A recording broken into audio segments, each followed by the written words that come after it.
Good evening. I'm David Assad, the chairman of the zoning board for the city of Fall River.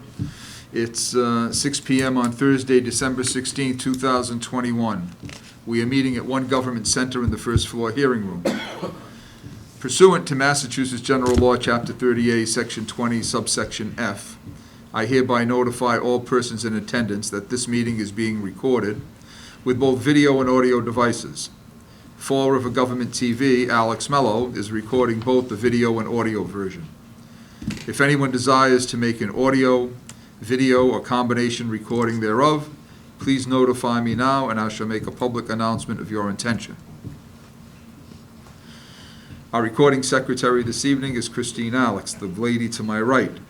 Present this evening are permanent members John Frank, James Calkins, Dan Dupere, Joe Pereira. We're expecting alternate member Ricky Sahadi, but he's not here yet. Also in attendance is the Assistant Director of Planning, Caitlin Young. Christine, have all petitions to Caitlin Young, the woman, the lady to my far left. Christine, have all petitions to be considered been properly advertised and all interested parties notified in accordance with the rules and regulations of the Zoning Board of Appeals and Massachusetts General Law, Chapter 40A as amended? Yes. I declare the December 16, 2021 regularly scheduled meeting of the Zoning Board of Appeals of the City of Fall River open for such business as shall regularly come before it. I remind all persons presenting before the board, including the petitioners, abutters, anyone in support or anyone opposed to the petition, that your presentation should be limited to 3 minutes. Questions and responses must be directed through the chairman. The board's rules and regulations direct the board to specifically look for information which supports the petitioner's claim.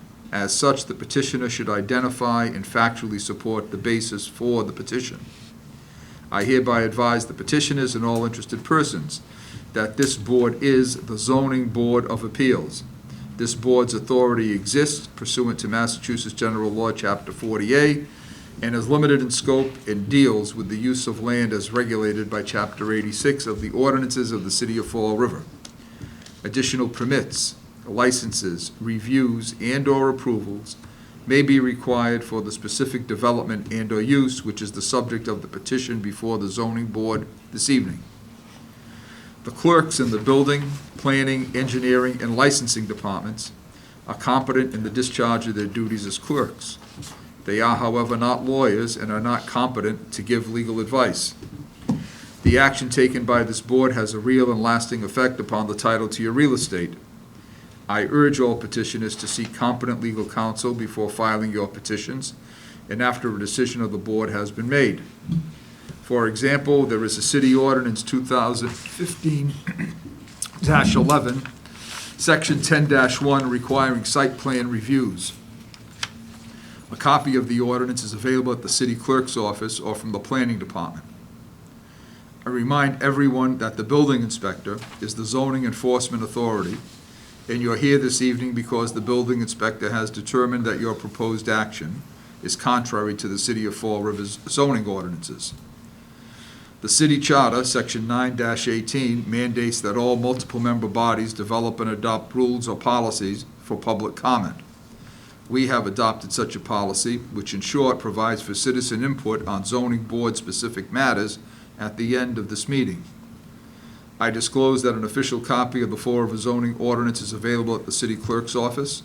One cannot rely on the online zoning ordinance. I also disclose that a new recodified edition approved by the Planning Board and City Council in accordance with Massachusetts General Law, Chapter 40A, Section 5, now with this red grapefruit cover, is the official copy. Are there any questions before we begin? We'll start with agenda item number 1, 285-299 South Main Street, LLC. 285-299 South Main Street, Assessors Map I-090039. This is a variance request to convert the existing office building into a mixed, multiple-use building consisting of up to 28 apartment units and up to 2 commercial tenants on the first floor along South Main Street. Also a request for a special permit request with regard to off-street parking requirements. Good evening. Good evening, Mr. Chairman and board members. My name is Dan Aguirre. I'm a senior project manager at SciTech CEC with addresses here at 10 Purchase Street and in Raynham at 31 Bellows Road. Here this evening on behalf of 285 through 299 South Main LLC with regards to the real estate located at 285 and 299 South Main Street. You may recall probably 3 or 4 months ago we were before you with a request for the grant of 3 different sections of relief. One was with regards to the utilization of first floor space on South Main Street for apartment use, and if you remember, the rear portion of this building, we were going to utilize half of the building because of it was a walkout basement situation in the back, so it was really the second floor in the back of the building. That section of requested relief has not changed. That is the same as what we're proposing this evening, is to use the rear portion of the first floor as it, when you look at it from South Main Street, for residential use. So that relief that was granted, identical to what is being requested today. One section of relief that was needed last time was that in this zoning district, the Central Business District and the Arts Overlay, if we had less than density of 20 residential units, we actually needed relief to be granted. And that was a variance that this board granted to allow 17 units. At that time, the proposal was for 17 units, all at a minimum of 2-bedroom units. They were very large units. Some even had the ability, I think there were 3 units that had the potential to be 3-bedroom units. And lastly, we had requested a special permit with regards to a reduction in the required parking regulations of 2 units per space. And we had presented to you that the basement level on Pearl Street in the rear would be utilized as a parking garage, which it still will be in this proposal, and that existing on-street parking and the Pearl Street garage would be utilized for any additional parking that we would need for the proposed uses. The 2 commercial uses that are allowed by right and that were part of the first petition are still part of this petition. The only difference in what we're seeking this evening is the unit count and the types of units that we're proposing in this structure. Again, previously when we had 17 units spread out through the building, all were a minimum of 2 bedrooms. 2 or 3 of them actually had the ability again to be 3. This proposal that's before you tonight has reduced the number of bedrooms. We have probably 90% 1-bedroom units, and you should have a set of drawings. If you don't, I brought a few extras. This is the architectural schematic that we received that illustrates the number of parking spaces in the basement level and the garage, which we were actually, well, we weren't, but the architect actually increased that parking by 1 to get 26 spaces in the parking garage under the building. So what we are proposing is that we get to a total of 28 residential units. And if you look at, let's start on the, if you turn to the very next page, you will see what the South Main Street side of the building would look like. Along South Main Street, you see the commercial space, and to the rear, you see apartments 1A through 1E. That would be 1, 2, 3, 4, 5, 6 1-bedroom units on the first floor, where previously they were all 2s.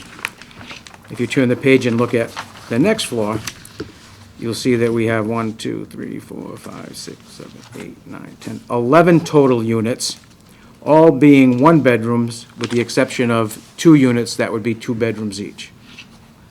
And similarly, when you look at the next floor up, we have 1, 2, 3, 4, 5, 6, 7, 8, 9, 10, 11, 12 total units, all 1-bedrooms with the exception of 3.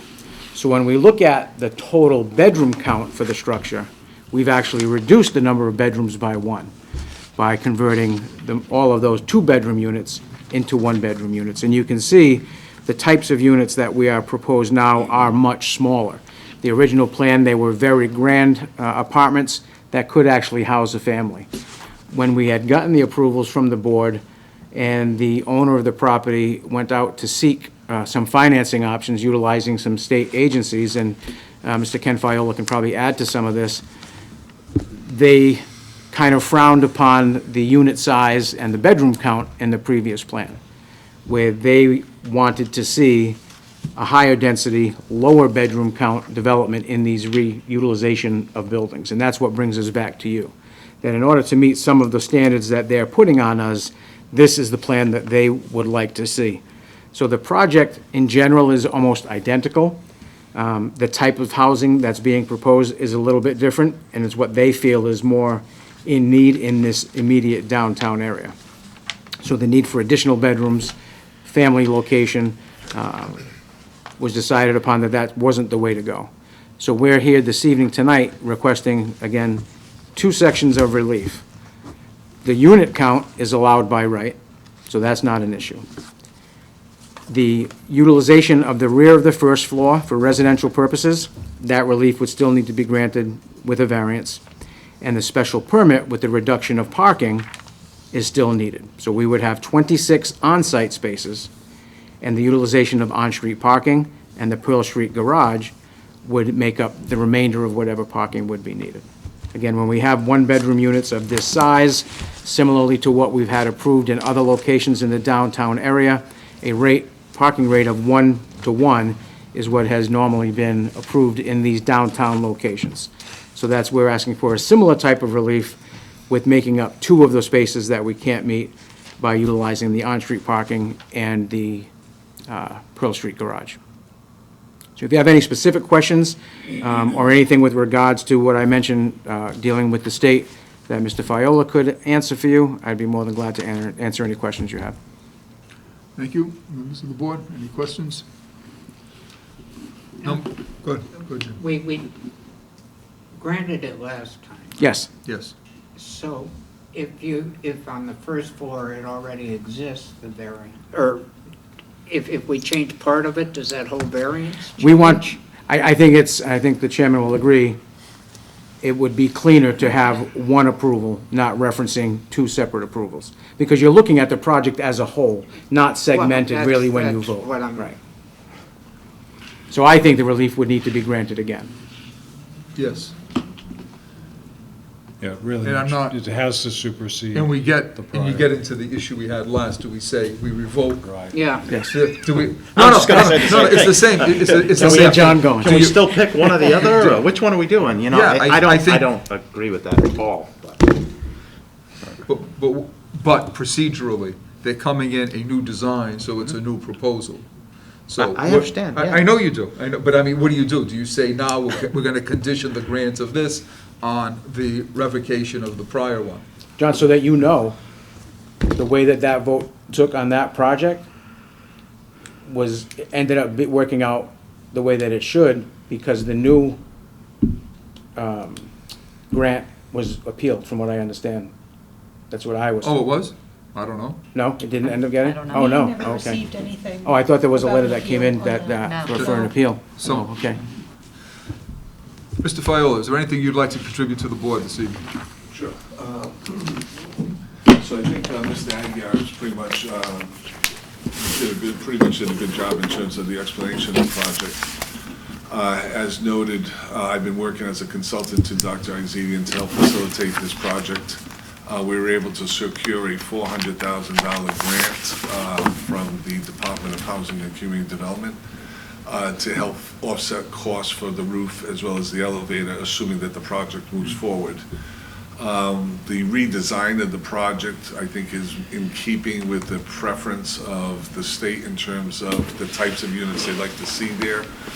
The larger units, 2-bedroom units, you know, while they offer less density, they also preclude the opportunity from young professionals and other types of getting into the apartments at a rate that's less than it would be for a 2-bedroom unit. So I think in the overall scheme of things, as it relates to the downtown development, the project itself is in keeping with the urban renewal plan. The urban renewal plan called for the use of this building to be utilized for housing on the upper levels and the back portion of the first floor, and maintain retail or commercial use on the sidewalk level.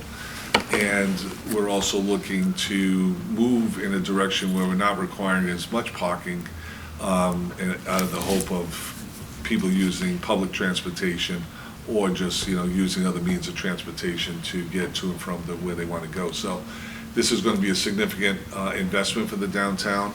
We're still putting the final touches on the actual overall cost of the project. But typically, the rule of thumb for these projects is, anywhere between $275,000 to $325,000 per unit. So they're not inexpensive. Your most profitable units are the one-bedroom units because they're smaller. So the price per square foot brings you the most return on investment. But there's also a tremendous demand for these units, and what I'm seeing throughout the city and some of these other projects that were approved by the board and have been completed, there's waiting list for these types of units. Market rate units within the city, there's waiting list that just, even as recent as the Adams House, there's a waiting list at the Adams House already. So the demand is there. We just need to provide them with the product, and this is a good product. And it kills two birds with one stone in the sense that it also reinvests in the downtown in a building that's been abandoned for a number of years, and will bring in a constituency of people that also have disposable income that will hopefully frequent restaurants in the area. And we're hoping that this project would also act as a springboard for additional investment in the downtown area. So very important projects from a lot of different perspectives, from urban renewal to planning to meeting demand that's currently there, and also facilitating a new constituency of people that may be moving into the downtown area for living purposes. Thank you. Before I ask if there's anyone else in favor, Ms. Young, do you have any comments about this particular project? My only comment is to kind of reiterate some of the things that Kevin mentioned, that, the planning department is in support of this, mainly for the increase in density that, goes along with the Arts Overlay District, the fact that this kind of goes along with the urban renewal plan, and that, overall this project would be a benefit to the downtown because of the increase in density and also the creation of commercial storefront space. Okay, thank you. You're very welcome. You do have the two letters. Oh, yeah, we're gonna get to, let me see, is there anyone else in favor of this petition? Yes, ma'am. Thanks. I'm Sarah Page, the Executive Director of the Fall River Redevelopment Authority. And besides this being consistent with the urban renewal plan and the Arts District overlay, it is also in the heart of the Transformative Development Initiative District that Mass Development has supported, but was originally initiated by the Community Development Agency in the city, asking for this kind of assistance to have a district with a fellow working in the district and creating a partnership. So we have a large partnership of people from stores like Alexandra's and the couple of banks and a number of entities really involved in working on plans to bring more commercial tenants to some of the vacant storefronts and to really promote commercial activity and a revitalization of the South Main Street area. So I've been really involved in that, and I know that a letter was sent by the Transformative Development, or TDI, partnership to the board, and there really is very strong support of this because the partnership knows that we desperately need more people living on Main Street, and we need more revitalized commercial spaces. A new spaces would be great, and there are a number of plans to look at ways to recruit businesses to downtown and to really support the really excellent businesses that are there and to create more vitality on that corridor. So there are lots of people in support of this in the letter, and the Redevelopment Authority is very supportive of this. Thank you very much, Ms. Page. Is there anyone else in favor of this? Anyone opposed to this petition? Christine, I think we've got one letter, two letters. Two letters. Do you mind reading them? Sure. Thank you. So the first is a staff memo to the chair and members from Bill Kenny, the Director of Planning. Your rights, Chair and members, the purpose of this memo is to strongly encourage you to grant the relief sought in the above referenced matter. This project involves converting an existing structure fronting on South Main Street near its intersection with Columbia Street into a mixed-use residential and commercial building. This project was previously before the board on April 15th, 2021, at which time you voted unanimously to grant the relief sought to enable construction of 17 residential units and 2 commercial units, and to allow off-street parking at a per-unit rate lower than normally required. This new petition seeks approval to increase the number of residential units from 17 to 28. In the underlying CBD district, the only residential use allowed as of right is multifamily dwelling 20 or more units. A variance in this regard was necessary in the first petition, which only proposed 17 residential units, but is not required for the new proposal of 28 units. The increase from 17 to 28 is a welcomed change from a planning perspective, since it encourages the sort of dense development necessary to support existing and potential new retail and office uses and creation of a vibrant, walkable downtown. The new proposal, as with the former, is for first-floor residential, but only in the back half of the South Main first floor. That is entirely consistent with the intent of the applicable Arts Overlay District, which is to leave the storefront space directly on South Main available for retail and commercial uses, but to allow residential in other portions of the structure. The relief with respect to parking should be allowed. The demand for on-street parking generated by the residential units will presumably be significant at different times of the day from the demand generated by retail and commercial uses. Further, the project is in close proximity to the underutilized Pearl Street Garage. In short, the relief requested is minimal, and allowing this project to go forward as proposed will be a significant step forward to bringing new life to our downtown core. Respectfully submitted, Bill Kenny, Director of Planning. And the second correspondence we have is from, as Ms. Page mentioned, the Fall River TDI Partnership. They write, "To whom it may concern, on behalf of members of the TDI Partnership and local business owners, we are writing this letter in support of Ramesh Azadian's project at 285-299 South Main Street, supported in part by Mass Development's Transformative Development Initiative. The TDI Partnership represent a coalition of public and private sector businesses and organizations with the aim of revitalizing the South Main corridor through better connections to surrounding neighborhoods, creating a strong district identity, improving the look and feel of the corridor, and helping to establish a thriving mix of complementary businesses that promotes foot traffic. A key component of this effort is promoting mixed-use development that builds the residential base needed to support the business community. This project is an important step in that direction. Mr. Azadian's project will rehabilitate a long vacant building, bring much needed new residents into the South Main area, and support street-level activation through the creation of 2 new storefronts. The additional residential units at the rear of the ground floor will not prevent the development of the commercial storefronts or detract from a street-level activation, a primary concern of and reason for the Arts Overlay District. And we believe the additional parking required is more than offset through the addition of off-street parking. Moreover, the transformation of obsolete office space into new residential units will drive new activity downtown, including new customers for existing businesses and restaurants, and supporting more activity after business hours. We believe this project is an important step in creating more downtown vitality and bringing vacant and underutilized properties back to life. Sincerely, there are quite a few. Do you want me to read them signed off on your letter? No. Who's? Go ahead, go right Sure, ahead. why not? Give 'em. Mark Conrad, President of the Corky Row Neighborhood Association. Margot Crawford, Business Owner at Wave Productivity. Maria Ferreira Bedard, Executive Director, SCR Jobs for Progress. Julie Gagliardi, First Vice President, Corporate Giving and Community Relations at Bay Coast Bank. Zach Leone, Manager at Alexandra's Boutique. Jim McKegg, TDI Fellow at Mass Development. Sally Medeiros, VP of Commercial Lending at Rockland Trust.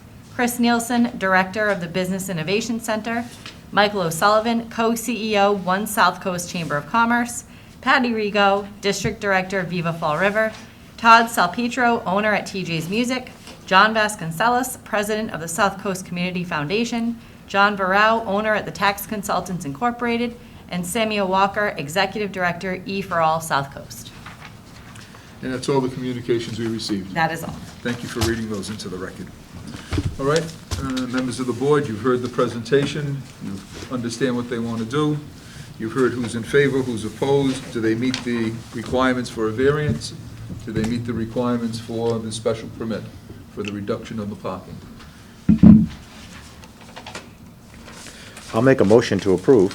Okay. It's two. We got two. So the variance for the number, for the rear of the property being used for, first floor being used for residential usage. That's the We have variance to do that part. again because that was last time, That's the okay. variance part. So if you want to do it two, we can do that one first, and then we can go to the parking. I'll make a motion on the variance to approve Okay. with the site plan review as a given. Site plan, but okay, you can make it a express condition if you want. Site plan review is a given, and my caveat is the previous variance be waived. Or if this supersedes the previous. Yes. This is the second one in a row that I can't see change. I understand changes happen along the way, but it's almost chipping away at what you ultimately want to get by doing multiple variances like this, and I have a problem with that. I don't disagree with the project. I think it's a great project, and I think it should go forward. That's why I'm making the motion, but I do want as a condition that the previous variance be Superseded. dismissed, if it's possible. And we might need to get legal on that. I don't know. No, I I don't- don't think you need legal. We'll have the discussion. If there's a second on the motion, we can talk about it. So that's John's motion. Do I have a I'll second? second. We have a second from Joe Pereira. Any discussion on the motion? So let me throw my little 2 cents in about the, because there is an appeal period, if the condition, but I guess this is how it works. No, I'm just thinking my way through it. So I guess this is how it works. If there is an objection, if we grant it and there's an objection, then the other variance, the It's time still- period is still in place. still alive. So if this one is approved in the appeal period and there's no objection, then the other one is revoked. Pending all of that language that you Okay. just said. No, I just had to No, think my I way get it. through what you were saying, so Yeah. you don't have the two, that this project, if it gets approved as presented this evening, Yes, then the previous variance will be null and void will or be- whatever, Okay, will be revoked. revoked. There you Okay. go. Good word. That works. That works. I don't know whether it works Yeah, no, at this it does. end, but that, That's what we But got that way- last time, because there is a gray No, no, area. but if You don't want the- to be left with no project. no, but you wouldn't be, if this gets appealed, if this is appealed, Yeah. the other one is still in place. Still good for a year, or 2 Yes, years. or- so you're still good, okay. Second by Joe, any other discussion on the motion? Hearing none. All those in favor? John Frank? Yes. Jim Corkins? Yes. Dan Dupere? Yes. Joe Pereira? Yes. David Assad, yes. So that part, the variance is granted. Second part is the special permit part. Any parking or loading requirements set forth herein may be reduced or modified upon the issuance of a special permit by the zoning board of appeals if the board finds that the reduction or modification is not inconsistent with public health and safety, or that the reduction or modification promotes a public benefit. I'll make that motion to approve.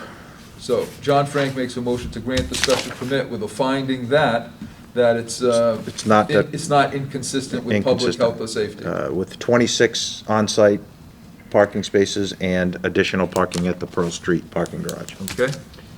I'll second that. Do we have a number at Pearl Street, or is it just? 25. We need a total of 28 spaces. Right, I mean, is there a reserved section at No, Pearl there- Street? no. No, We it's would- just Under this overflow. section, if we were dealing with Ox overlay, Mhm. it has to be a specific licensed number of spaces somewhere.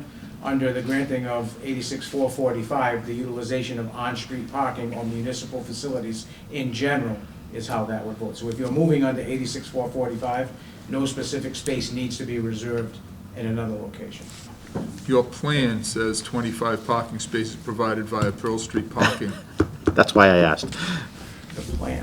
The plan that I'm looking Right at, you have over 25 the parking proposed building, spaces or the provided proposed project. via Pearl Street parking, and then it says under. Yeah, you want to say what you, I'm looking, I'm trying to see on my plan. In here. in the grayed out area. I've got the wrong plan, no. Here. They changed 26 on-site, yes. and the rest of it is whatever can be. No, okay, so the where it says 25 spaces, you were using 26 as the number. No, different. This is 25 parking spaces provided via Pearl Street parking under. That's Correct. in this building. Pearl Street garage is down the street, that's the municipal garage. No, so this is where the disconnect. You were saying 26, and I'm saying 25 was I didn't get the on-site. architectural drawings until after we Okay, submitted. so the this. number is 25 or 26? Let's say 26, 25. no.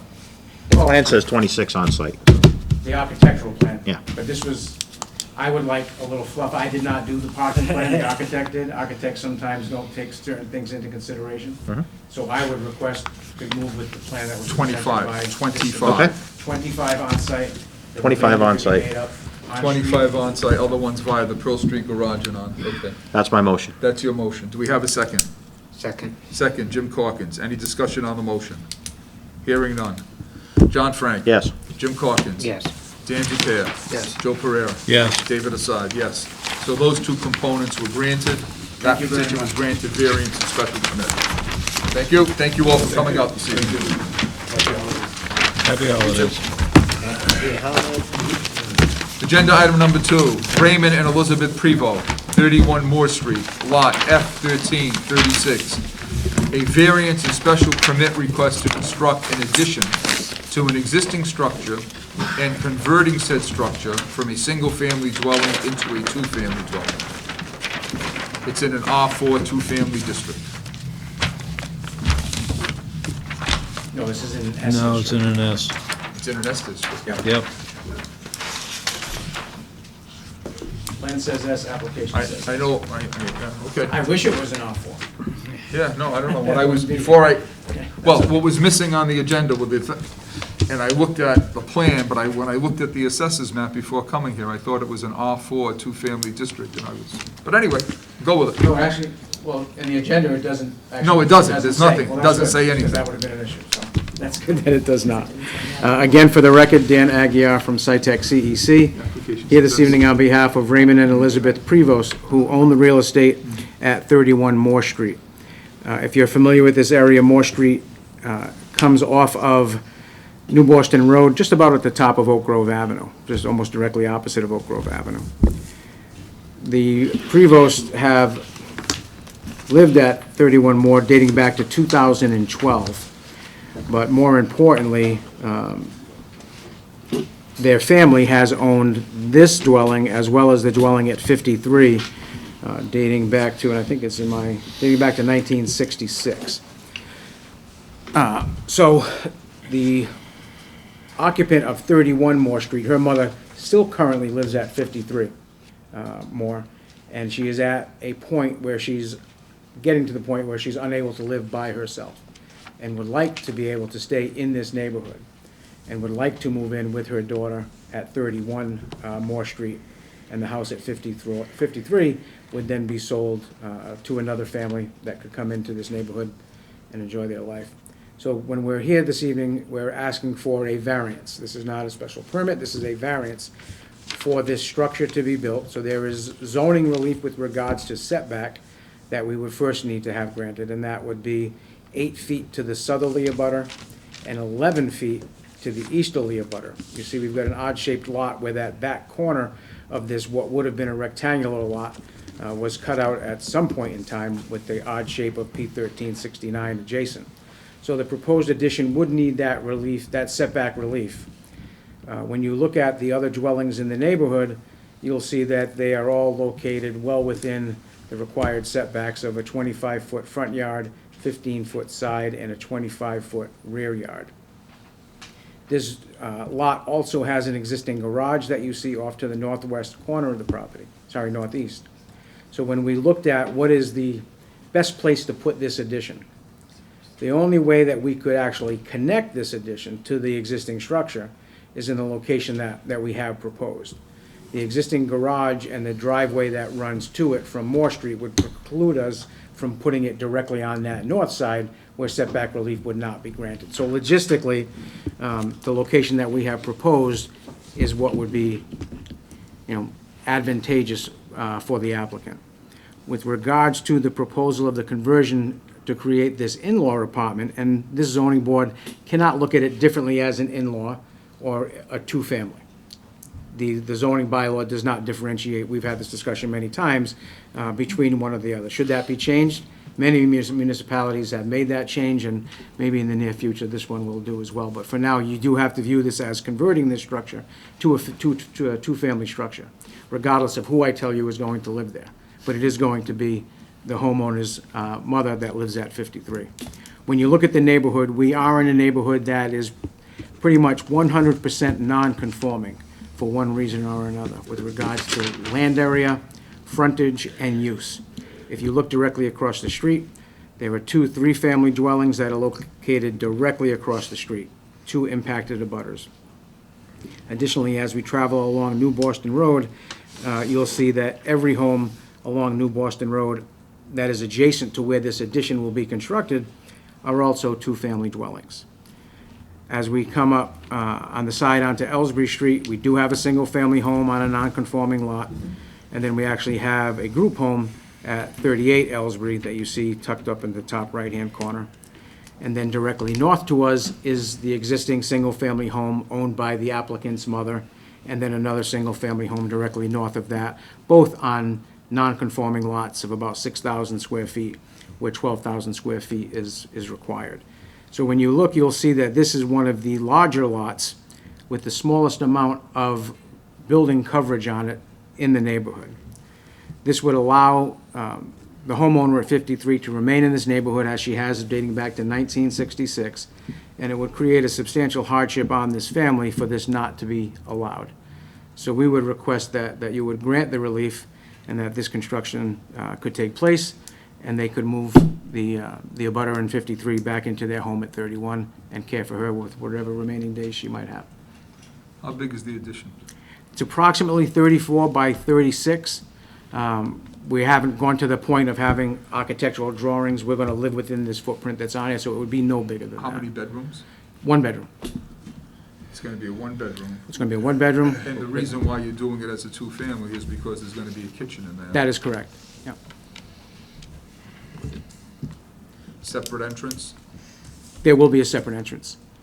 Mostly for emergency purposes. They will be connected. There will be a connecting door, but there will be a separate entrance for No, I'm just privacy. trying to distinguish Absolutely. it versus, I'm going to move in tomorrow. No, it's really not being Yeah. designed that way, but No. it's going to have a kitchen, and that's how you're getting to. Okay. Is it the layout of the existing building, the reason that it couldn't move up just a couple of feet to avoid that one setback? Which one? Well, the rear yard Side. setback is 25, so there's really, Well, So you I got the thought 14, we- but the side yard, can you move it up 7 feet so you have the, Well, I'm not getting, all right, so Side you're yard, looking 8 for feet. relief on the side yard? it being It's 8? feet, 8, you need 15, so Right. can you move it 7 feet to the north? What ends up happening, there is the existing driveway and how it turns to the back, around the back corner of the house. That's going to allow her to park in that location directly adjacent to the building and not have to walk further or impede on parking in front of the garage So doors. the driveway is where the garage is, existing garage coming in there? Yeah, let me show you. The existing driveway now It's gonna go like this. comes straight up like this. Yeah.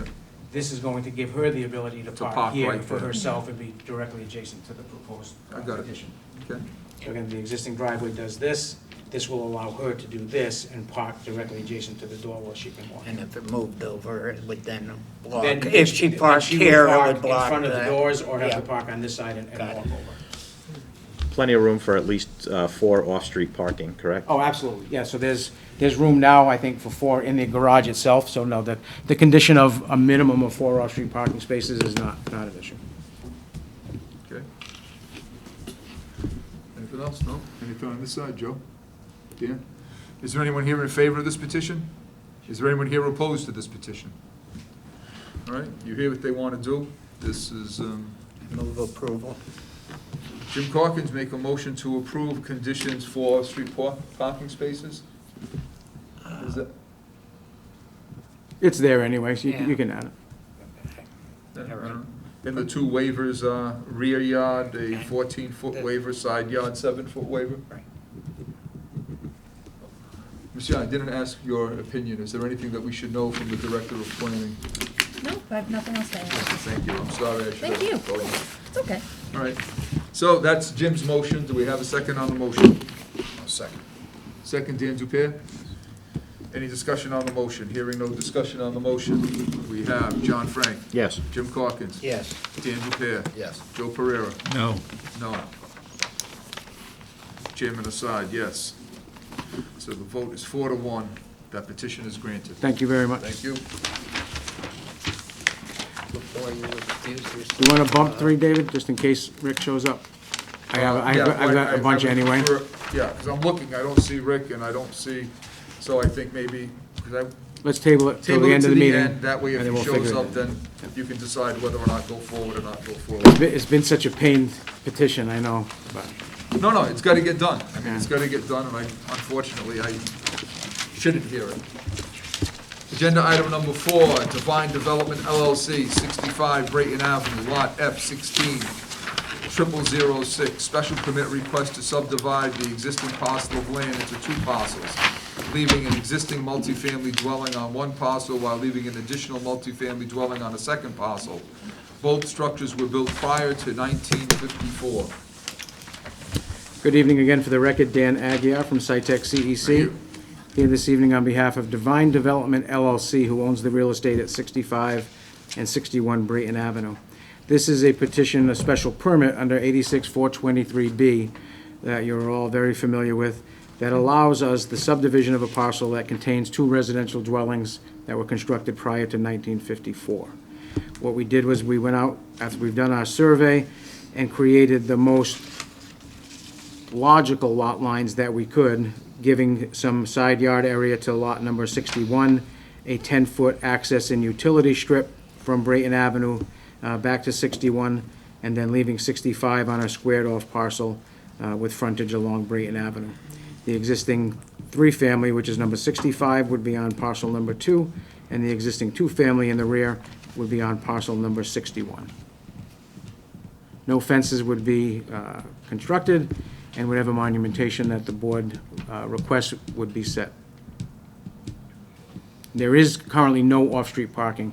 There's actually a retaining wall that runs along the front of the site that would preclude parking to take place. So the 10-foot access utility is just that, it's a utility easement, it's not Yeah. a driveway, Yeah. it's not. There's a sidewalk now that runs through there and grass on either side. So your access / utility, that's going to be how parcel 1 can pass and repass from that property to Brayton Avenue, correct? Well, parcel 1 owns that strip. Yes, that's what I'm saying. Right, So that- parcel, in so parcel 2 they're not using the easement, that's their land. The easement would be for the benefit of parcel 2 for access. As you can see, the set of stairs runs right out to the lot line. No, that's what I'm concerned Okay. about, that's, Yeah. I'm saying parcel. Yeah, it was backwards, right, yeah. So the rear parcel owns the 10-foot strip. Owns the 10-foot utility. The separate- front house would So have the separate ability to utilities, utilize it for yeah. utilities if But- need be. But it was the line that was making the, Yeah. that's right there. and That's you why we just- locate stairs now, and- so that we don't have these issues. Yeah, and we're gonna put permanent markers so we know where that is, Where so that the is. building inspector isn't called out on Saturday or Sunday afternoon with any disputes as to where the property lines are. And Understood. No fences, okay. Members of the board, any questions? No. Ms. Young? Is there anyone here in favor of this petition? Anyone here opposed to this petition? Okay, Dan, are these separate utilities already? I don't believe so, as normal in Should be a affidavit. condition, affidavit recorded, if we grant it.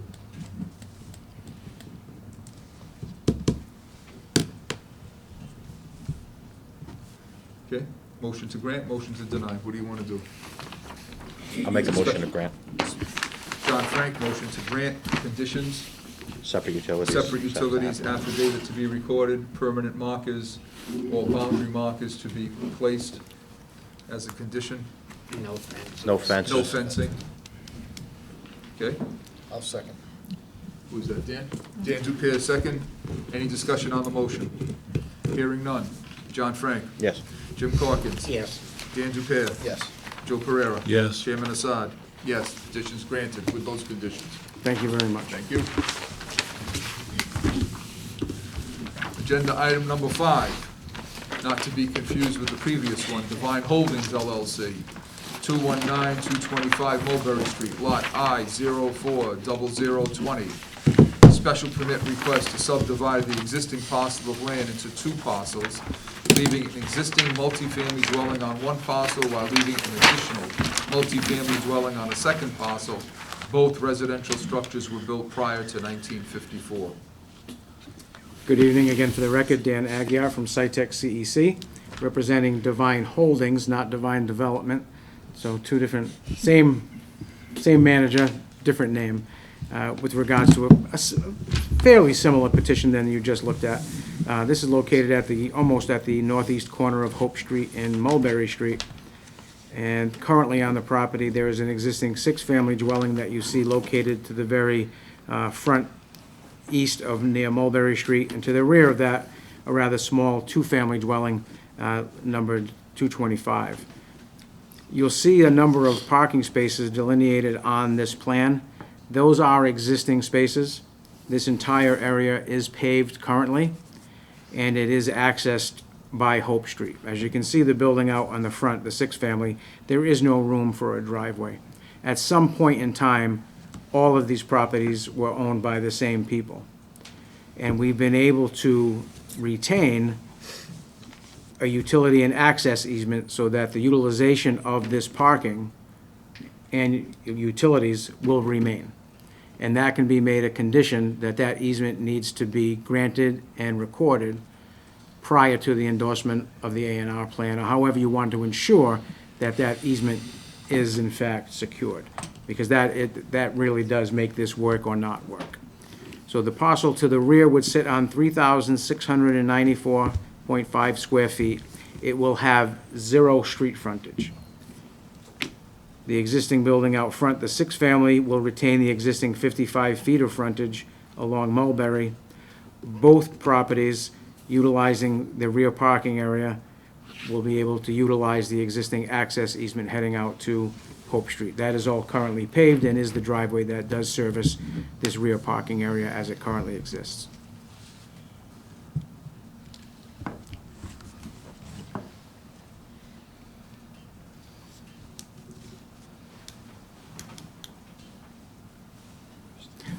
And I can also add, you'll see that there's a little bit of additional notation if you can figure it out. You'll see there are a few parking spaces on parcel 1 where you see labeled as UP easement. Those parking spaces will be reserved for the front house.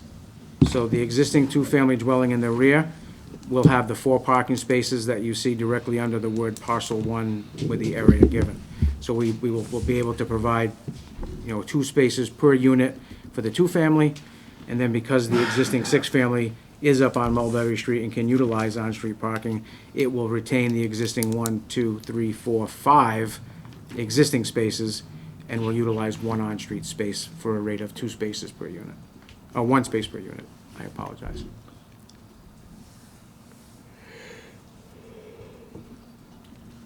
So in the deed for parcel 1, it's going to be a Servian estate to parcel 2, that those 2 parking spaces are going to serve parcel 2. That is correct. We were going to wrap the lot line around, but it really didn't make sense to make that convoluted lot line when we could just do it with an easement.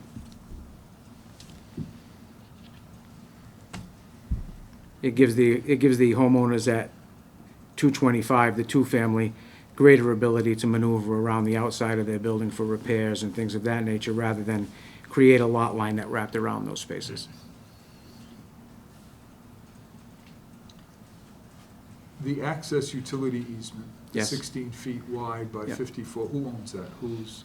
Right now, that is owned by the owner of 207 Hope Street, which is also, it's a separate entity, but the same manager that owns these other 2. That's how we've been able to So ensure. there will be a deeded access utility easement for this project. That is correct. And as I stated, that can be recorded prior to the endorsement of the A&R to ensure that that easement is in place. And will that be exclusive to the rear lots, or can the owner of the Hope Street property also utilize The Hope that? Street property also utilizes that driveway, and you see that there's, Do they where I park? have I-425, they park in that corner of the property as well, in between there. So that's gonna be almost the common, that's almost gonna be. Like the a common street. driveway kind of a thing. I'd just be concerned about parking in that 16-foot wide driveway and just blocking. No, that will It's be, gonna be no as part of the parking, no. easement agreement, that's why it's an access easement, it's not a parking. So when the deed language or the easement language gets written, parking within that 16 feet is prohibited. But then you need a you have a parking easement on here too, right? Utility and parking. That's correct, yeah, that U/P It's just to easement. pass yeah. and repass, it's not to Yeah. pass, but the utility easements, if they need, because they're gonna be separate utilities, they may have to run utilities. So when we see where I have this square labeled as UA easement, that would be utility and access. Can't park there. This one, where we're going around the parking spaces, Yeah. is for utilities, and P for parking easement. Two different uses within the easements. We try to be as descriptive as we can on here, but we don't want to make it almost impossible to figure out what's going on.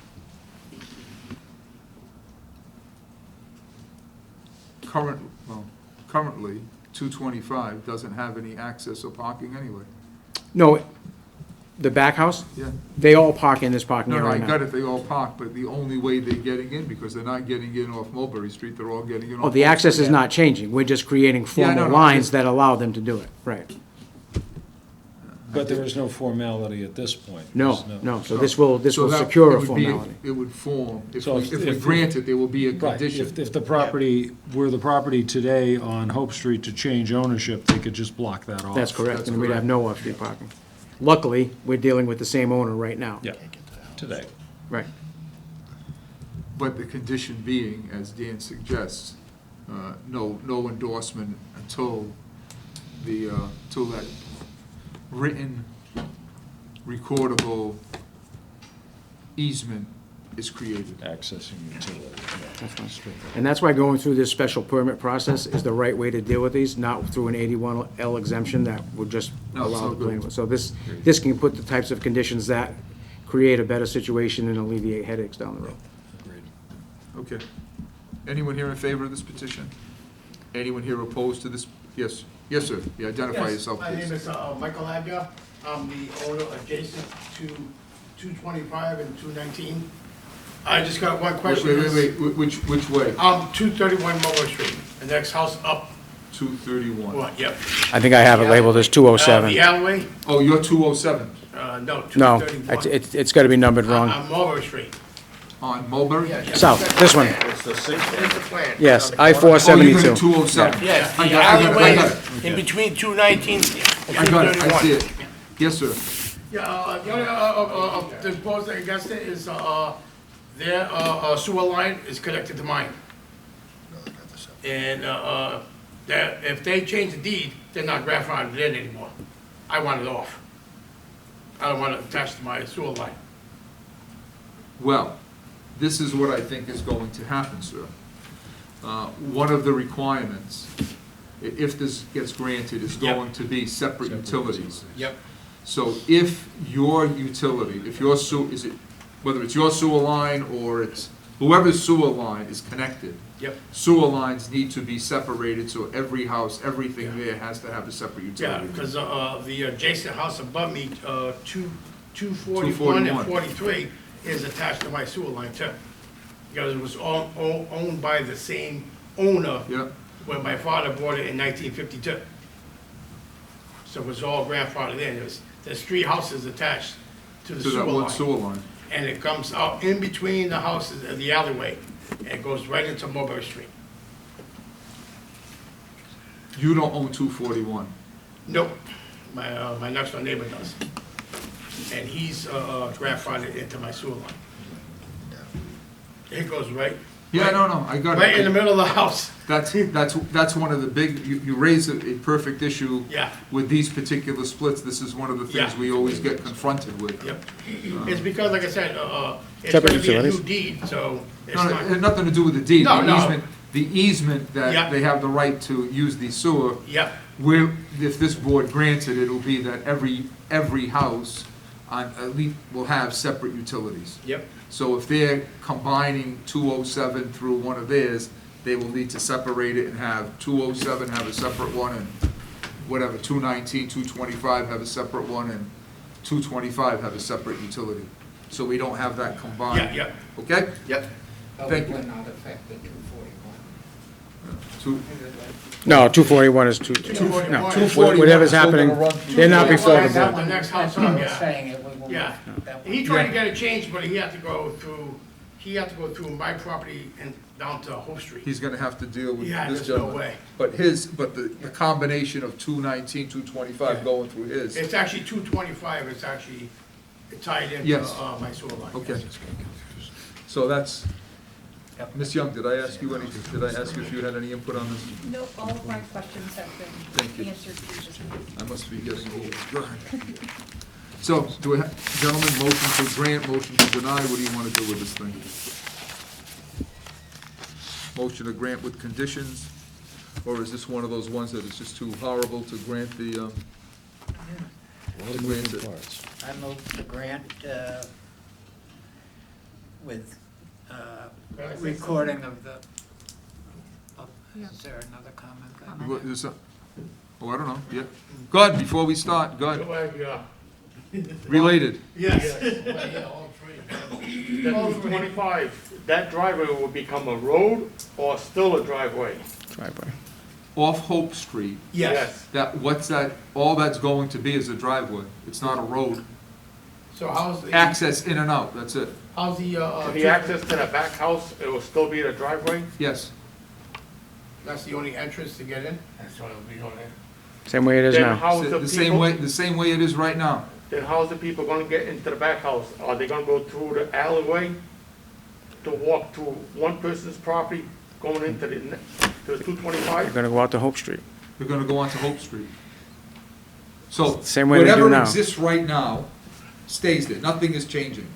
The only thing that's happening is that the house in the back, 225, will have the right to pass and repass with motor vehicles and on foot and otherwise, coming from Hope Street to their parcel. So however they get in now, that's how they're gonna continue to get in. Yeah, but right now, as it is now, that property, you have to go through 219 to get to 225, through the alleyway. Through Mulberry Street. They will not have access to Mulberry Street. That's how it's been for Okay, years. this is the 225, unless something else happens with 219 and 225, but Mr. Aguirre, Dan Aguirre, the gentleman Yep. presenting, Cousin, no relation, no relation. You don't know. Is making the representation to the board that 225 will not have access, because there's no alleyways being discussed, going from that one to Mulberry Street. Access to 225 will be solely onto Hope Street, that's correct. unless there is something else that they agree between 219 and 225, but that's, You can make it a condition. what about- No, but that's way beyond. I could barely walk in between in between the two If houses. I have lunch, I certainly won't fit through there. And I did go to the bakery and get something as soon as I was Thank done. And that So parking, that's how that's gonna be. that parking, the lot now, it's gonna be subdivided. Part of it's gonna go to 225. Yes, And the so, rest, it will go to those two buildings. Both buildings use that, that's correct. Okay. there's not enough parking there for both buildings. That's It's the not same changing. parking that exists right now. Yeah, but now it's gonna be smaller. That's what I'm trying to tell you. Yeah, 'cause you. Of course, yeah, it'll be, so we will. they're allocating 1, 2, 3, 4 Yeah, to 225, Yes. Yep. and 1, 2, 3, 4, 5 for 219, 225. So if someone owns parcel 1, they will have 225, the building, and they will have 1, 2, 3, 4 parking spaces. There will be 2 other parking spaces on their property, but those parking spaces will be for the benefit of 219, 225, giving them a total of 1, 2, 3, 4, 5 parking spaces. But I'm also talking about the property, the building on Hope Street. Yeah, they, It has nothing Hope to do with Street, this. 207, they still come in off Hope Street and they Yep, park that's what behind I'm their saying. buildings. There's 3 buildings gonna be parking in that one lot. But that's what happens now, exactly what happens now. Nothing will change from how it works now. Except for the. Except we're gonna designation separate of his the utilities. spaces. Yeah, Except utilities are gonna be separated. And whoever parks at 207 is gonna park where 207 is on I-425. I mean, nothing changed. What happens is an imaginary, well, a line will be drawn, iron pins or something will go in and say, this belongs to you, this belongs to you, but you have the right to cross over and come and park on your own property. They're not putting a fence up, are they? There are no there will be no Okay, fences. No, sir. Okay. I shouldn't say no. The board may say we don't like the project and it's not gonna happen, but if we say we like it, then I Something think behind the what, property, shouldn't be a fence? should there be? No. No. Fences will just cause arguments. But, Yeah. so what's gonna happen if we grant it, is I believe one of the conditions will be that the boundary lines, the points will be put in with some type of permanent marker. Rebar, granite bounds, so everybody who gets a piece of property here knows where their property begins and ends. I mean, that's, and again, the board hasn't decided, we were just in the middle of doing it, There was a motion, I think. Yeah, it was halfway. it was halfway through, okay, thank you. That ends all the public input. So what was the motion? Motion to grant, Motion to grant, no fences, separate utilities, Affidavit to be permanent recorded, markers permanent markers. to identify property lines.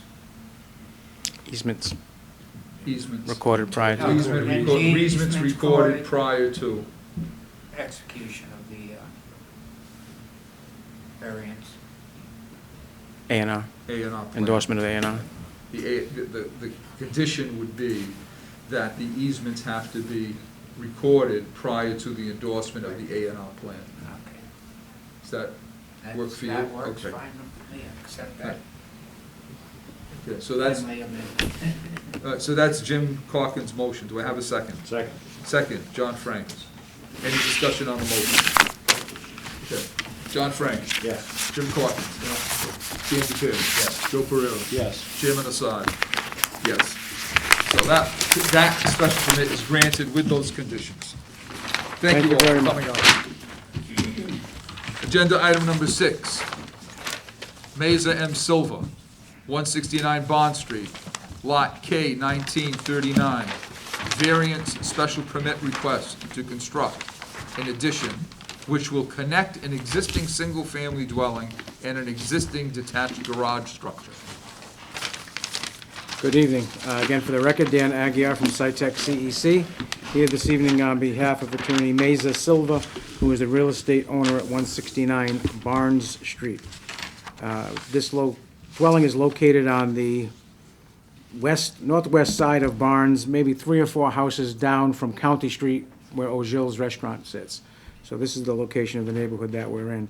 This is located in a general district that requires 5,000 square feet of land and 50 feet of frontage. This lot far exceeds those contingencies under the bylaw. We have an existing single-family home at 169 that is located right on the street line of Barnes Street and 4 feet off of the southerly abutter, we'll call, at 183 Barnes Street.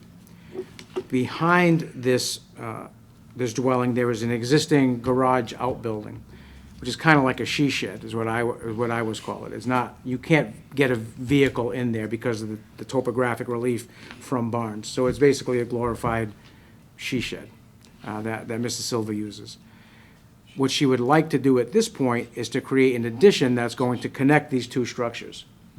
Now, this addition alone would only be a special permit or even a finding, because we're not getting any closer than the existing non-conforming use to the southerly abutter. What happens is, currently this existing she shed structure complies with every section of the bylaw with regards to setback, 4 feet from either of the boundary lines and 6 feet from the existing single-family dwelling.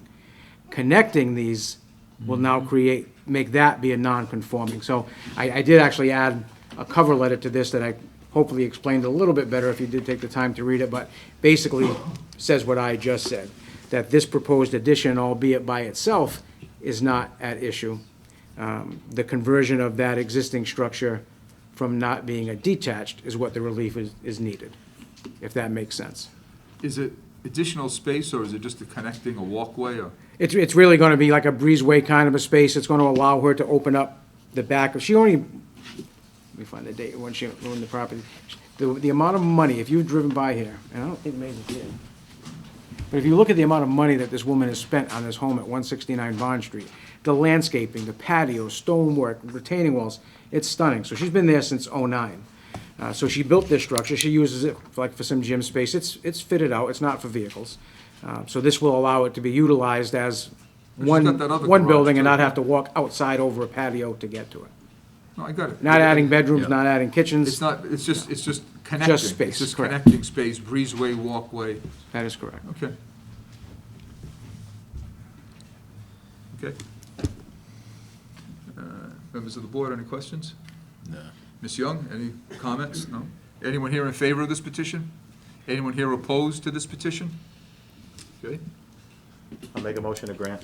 I'll second. Motion to grant John Frank, second was Dan Dupere. Any discussion on the motion? Hearing none. John Frank? Yes. Jim Corkins? Yes. Dan Dupere? Yes. Joe Pereira? Yes. Chairman Assad, yes. Thank you Good very luck. much. She shed. Yeah, I get that off TV. I was I've looking never for the used it definition. before. It's my first time. How'd it feel? It felt all right. It sounded good. Kevin, I've got to say something different for once. Kevin Kurt, 603 Oswald Street, Lot E 617. Special permit request to convert the third floor into apartment in an R4 district.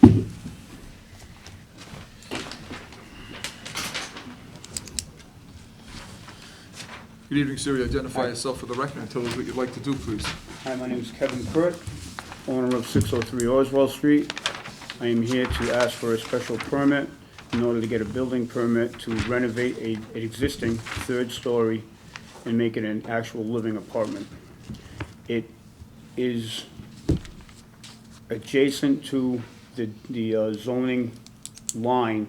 You have a three-family just to the east of it. That zoning line goes right in between that property and the next property. And if across the street, there's the identical house. If you guys see the pictures that I put in with my application, you have the identical house that was built in the same era across the street, which is a three-family and has been granted special permission in the past. So I'm only requesting to do what already exists across the street.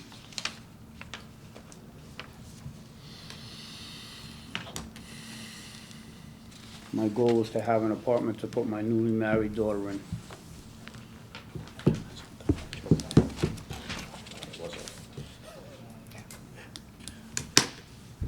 So the only three-family that I see in this two-family district, I see three families.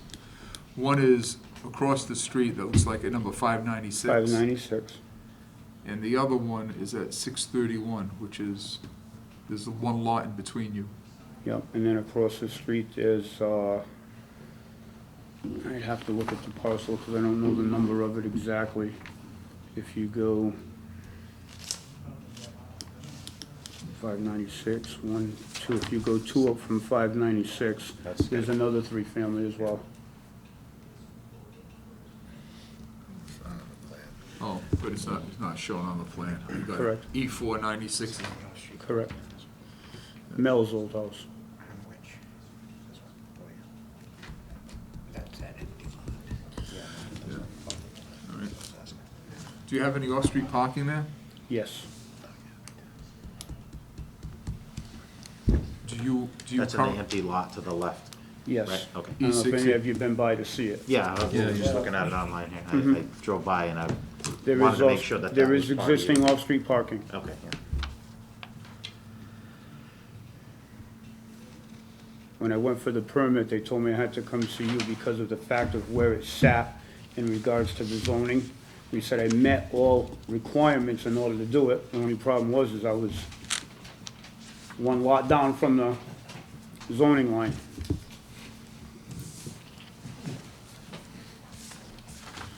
Okay. No exterior construction, it's all interior walls? Correct. Just fitting out what's there existing now? Correct. There is a bathroom at the top, Yeah. which you kind of have to hit your head, the ceiling's gonna go There's out a just a bathroom little bit. upstairs already?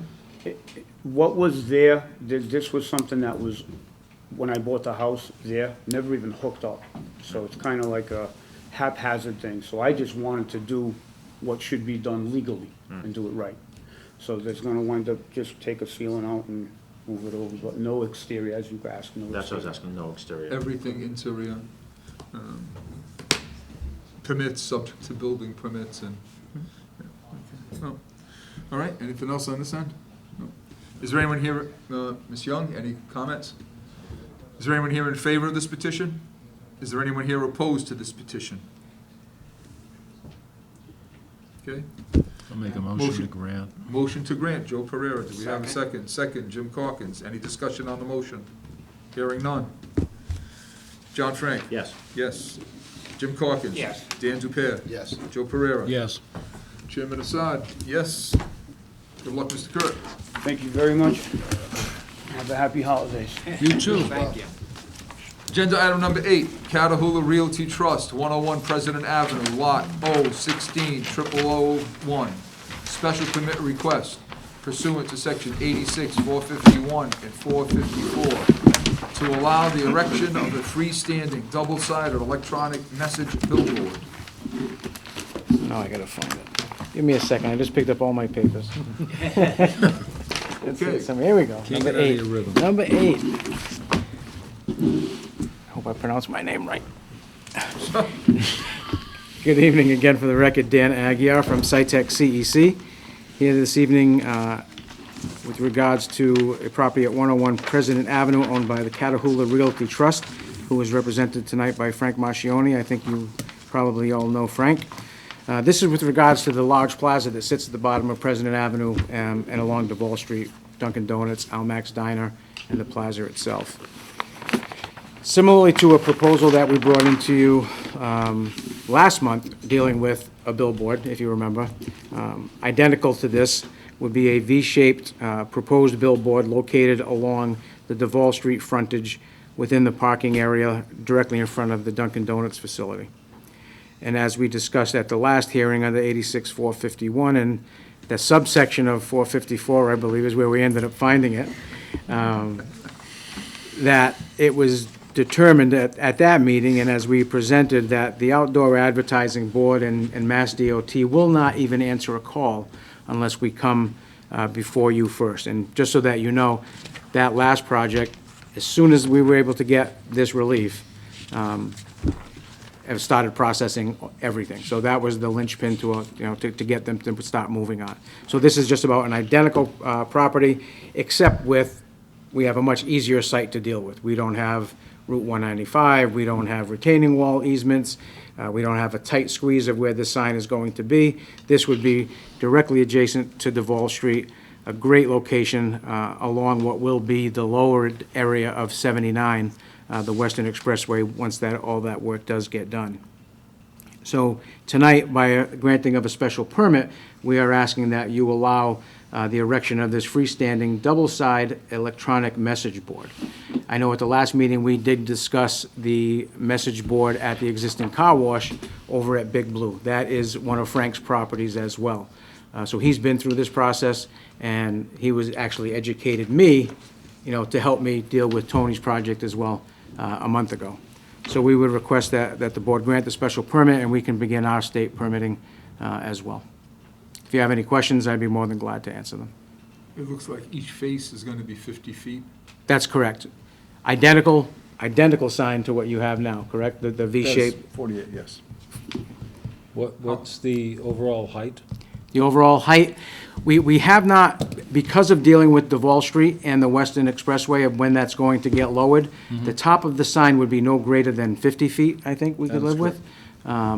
If it ends up, once the expressway gets lowered, we could potentially lower it a little bit, but I think 50 feet maximum height would be safe.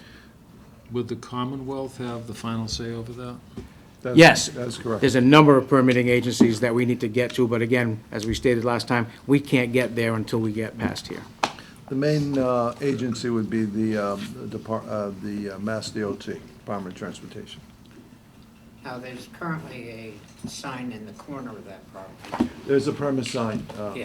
Is Mr. that Coffey. going to remain? Yes. Yes, the That pylon will sign be- that yes. identifies the businesses at the specific Yeah, right. location, that's at the corner of Duval and President, that will remain. That's part of the reason why we brought it back as far as we could down towards the existing Dunkin'. It's gonna be 50 feet high. Yeah, it won't be up there. Oh, yeah, no, it's gonna be up there. People on 79 will see it. Maybe It's a people great, on it's gonna be a Somerset will great see it. spot. Yeah, until that gets forward, I was wondering why the double-sided, because you only really see it one side, but if it's up Right. there, you'll hit Oh, you'll, both sides. you'll see this on both It's sides. 50 feet, it'd be a detriment to me once 79 gets Yeah, lower, that- so it definitely will not be any more than 50 feet.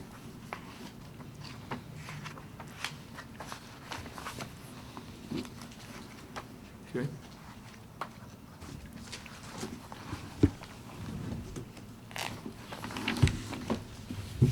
So, what do you want to do, gentlemen? You want motion to, wait a minute, let's see. Favor, Caitlin, any comments from the planning department? No. Is there anyone here in favor of this petition? Is there anyone here opposed to this petition? Members of the board, any other questions about this particular sign on this particular property? Okay?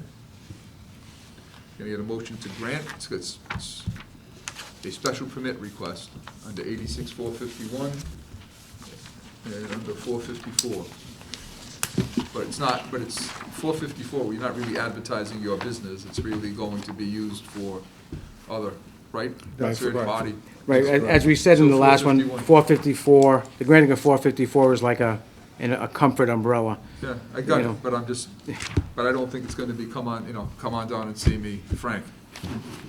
No, Could be. I'm You can sure charge that there would yourself. be tenants in that plaza That will that would utilize it. potentially I got it. utilize that sign.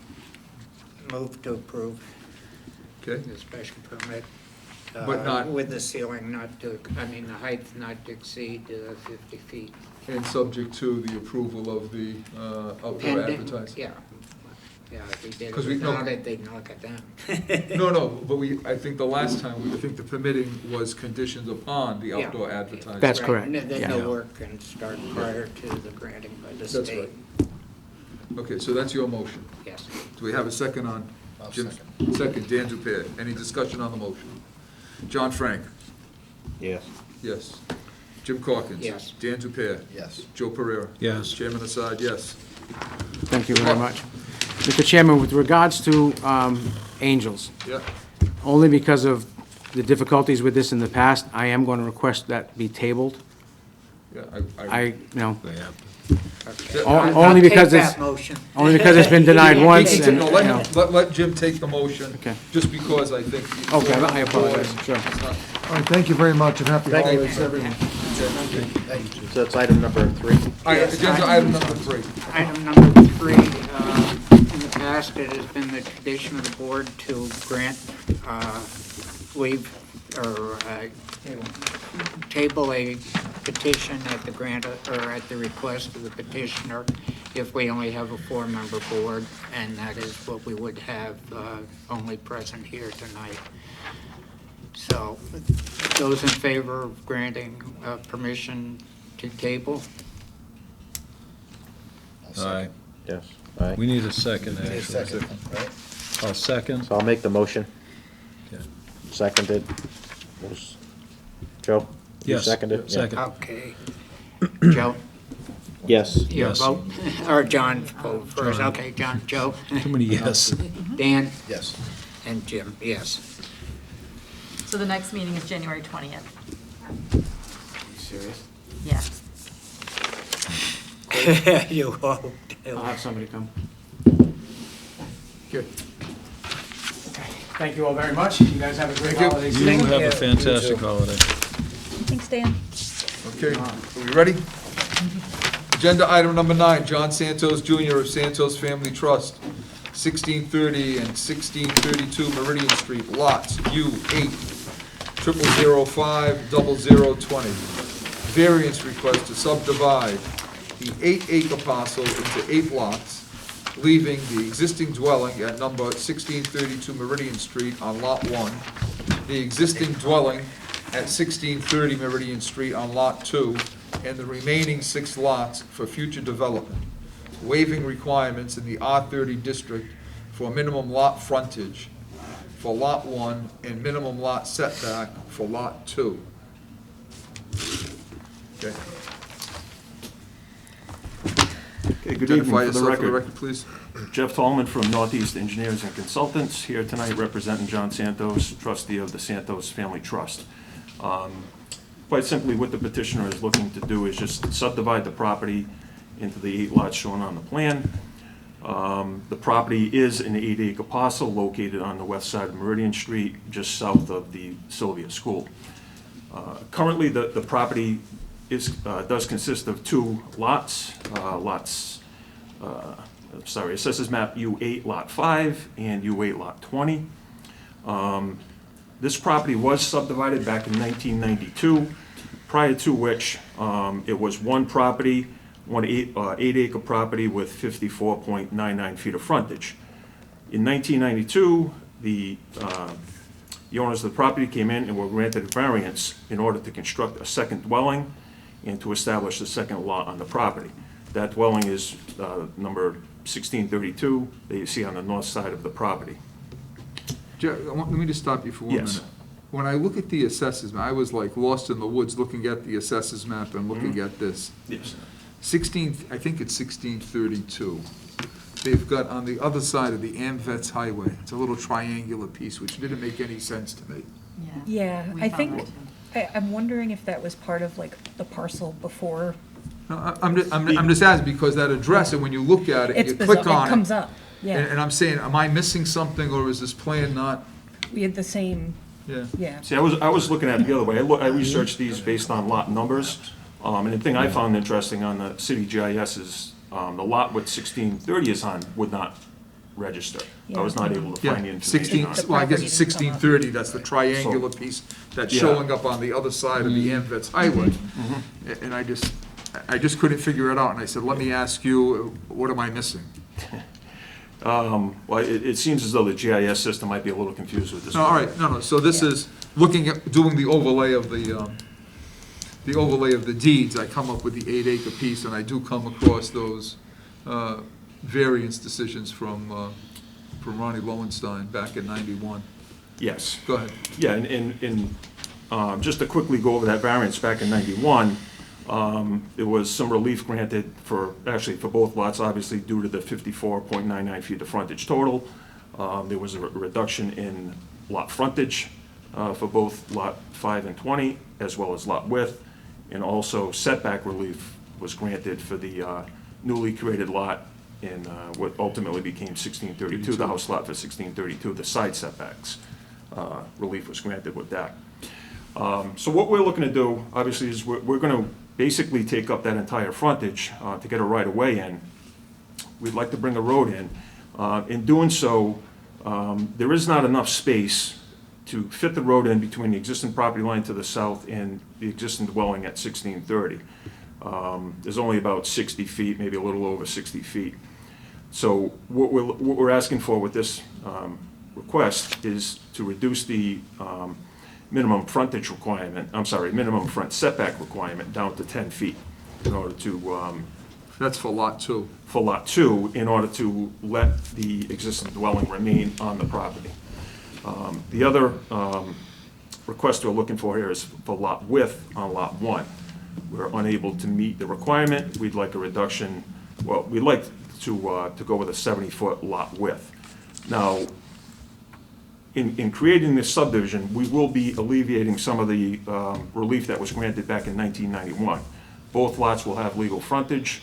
They're going to meet the area which they did previously, but they will have, they will meet the frontage requirement. So a granting of this variance would be a benefit to the property, would alleviate some of the old variances that were granted, and would allow the petitioner to develop the property in the manner that you see on the plans.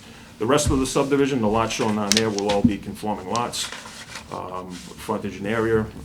Yeah, that was what was missing. I was gonna call Sean up and say, listen, how come you didn't do a plan with So we have, Yeah, and I was just showing the lots. I mean, I don't know exactly what the lot yield is gonna be. It does have the potential for the 8 lots, but we have not looked at any environmental or potential wetland issues or anything like that. So it may be reduced at some point, but I don't believe that's gonna be the case. All indications are it is all uplands, but we gotta take a closer look at that. So no, but the lot, but what I'm saying is the plan itself should, I was expecting to see that the front, what the frontages were, almost like a A&R plan. So you knew you had minimum of 150-foot frontage on each lot. The representation that you're making is lots 3 through 8 all have minimum of 100-foot frontage.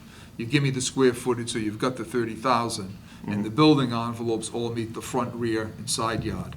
But you don't have those dimensions there, and that's a little unnerving for looking at the plan, because all we're really dealing with is the relief that you're looking for 1630 and 1632.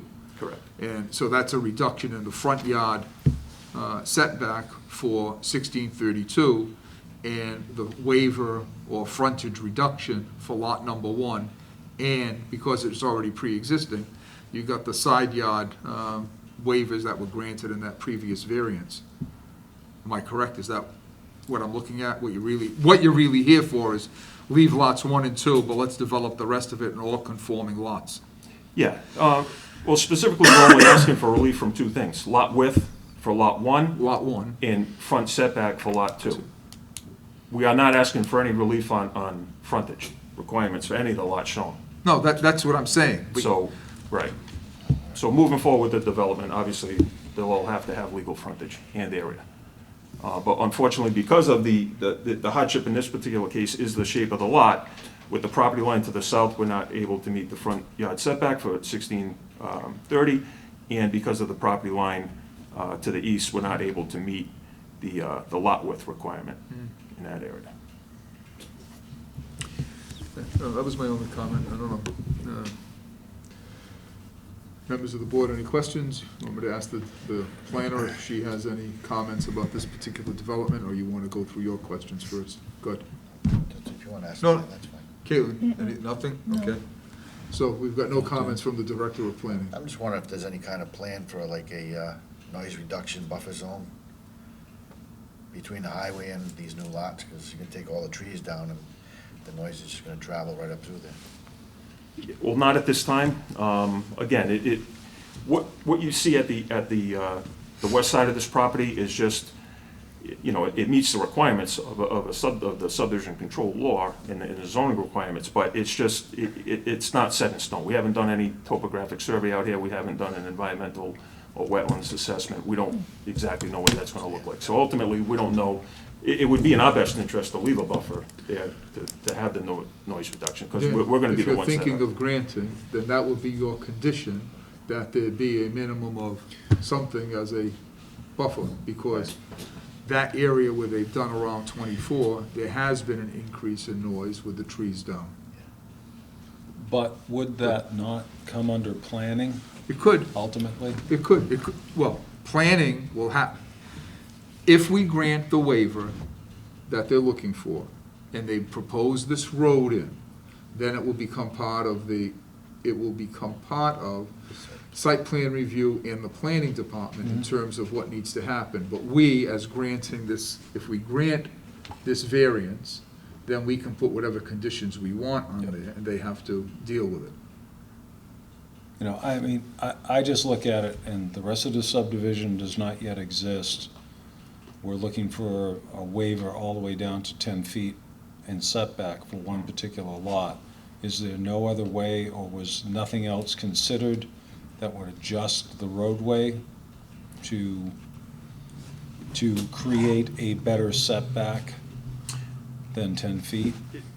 because of the existing property lines with abutting properties, not the interior property lines that we're proposing. The abutting properties, we only have a little over 60 feet. From that corner, you know, right next, closest to 1630. I'm talking about the setback from this proposed road. Not the On lot frontage. number 2? Yeah. On Yeah. lot number 2, Jeff, is what he's talking about. The reduction in the setback that we're requesting. Yep. Down to 10 feet. Yeah, there's really, I mean, there's no other place to place the road. If you look at the way the lot is set up with the two houses and how narrow it is between, you know, that point to the south, just directly to the south of 1630, that angle point in the property line, and then, you know, the property line up to the north. Against the Owl's property, is that what you're saying? Yes, yes, against the Owl's property. There's no other spot where a potential roadway could be situated on this property. This is the only location it fits. We couldn't put it in between the two houses and certainly couldn't put it on the north side of 1632. 10 feet or something.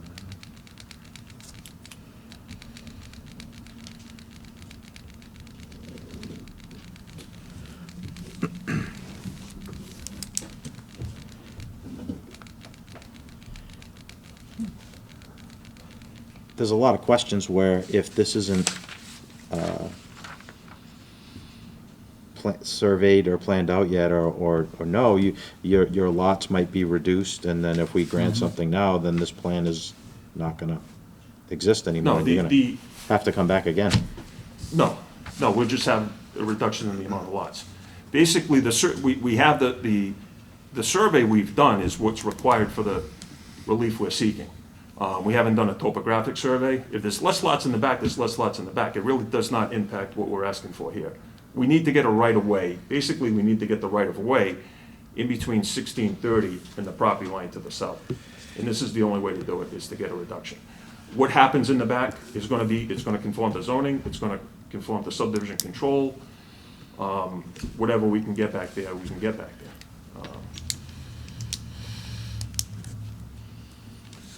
I think what you're asking, John, is that the plan, what's being proposed are these, for these two lots versus the whole subdivision that's being brought before. And it's the whole subdivision that you're looking at and saying, based on that, that's what the board should be acting on, not just on this minimal waiver or variance on frontage for lots 1 and lot 2, setback on lot 2 and frontage on lot 1, because once they do that, once that's granted, then the other configuration, whether or not the roadway is going to be put in the way it's configured, which doesn't have any of the dimensions that we can really look at, or whether the other lots 3 through 8, you don't know the configuration. I think that's what you're asking and saying.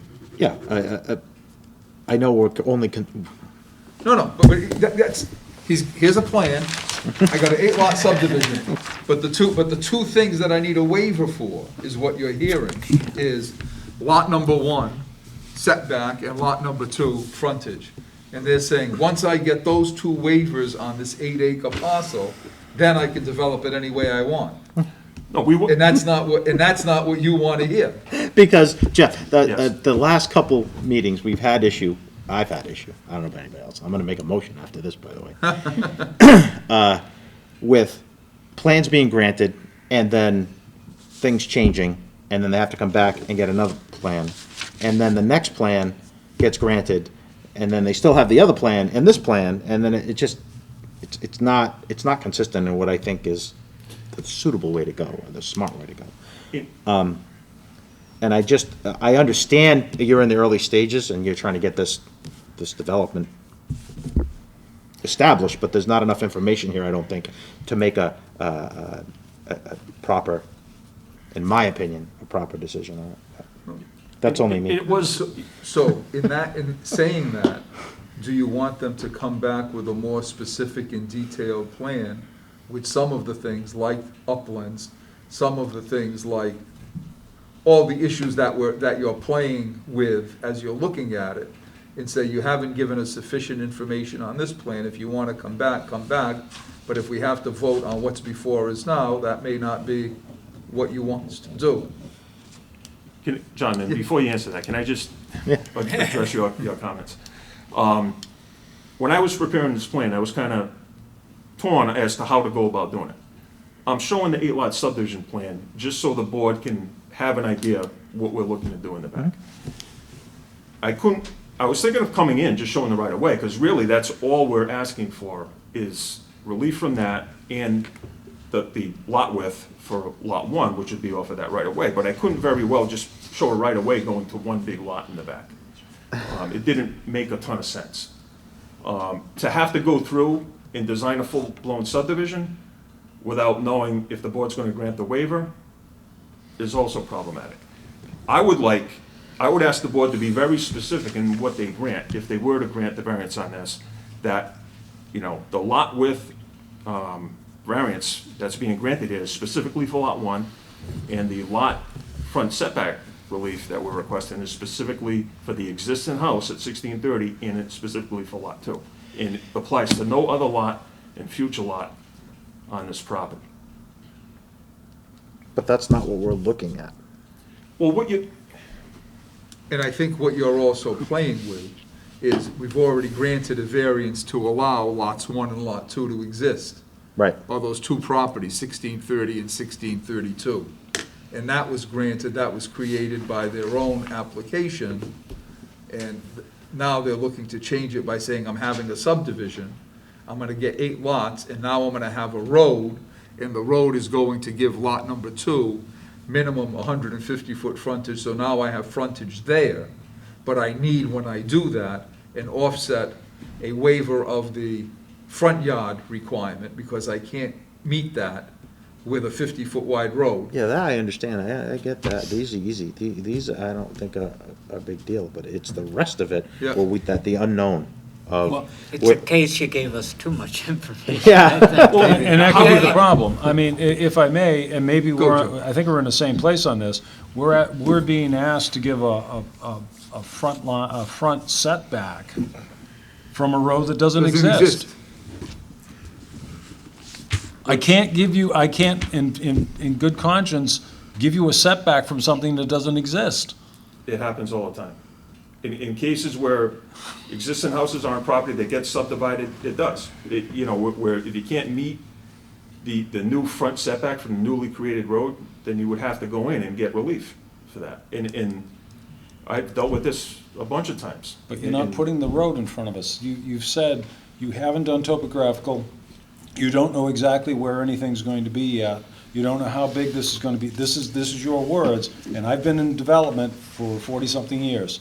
So it's kind of difficult to come in and ask for a setback from something that doesn't exist. Well, can you condition it upon approval of a definitive subdivision plan in the construction of the roadway? Subdivision plan doesn't fall under our purview.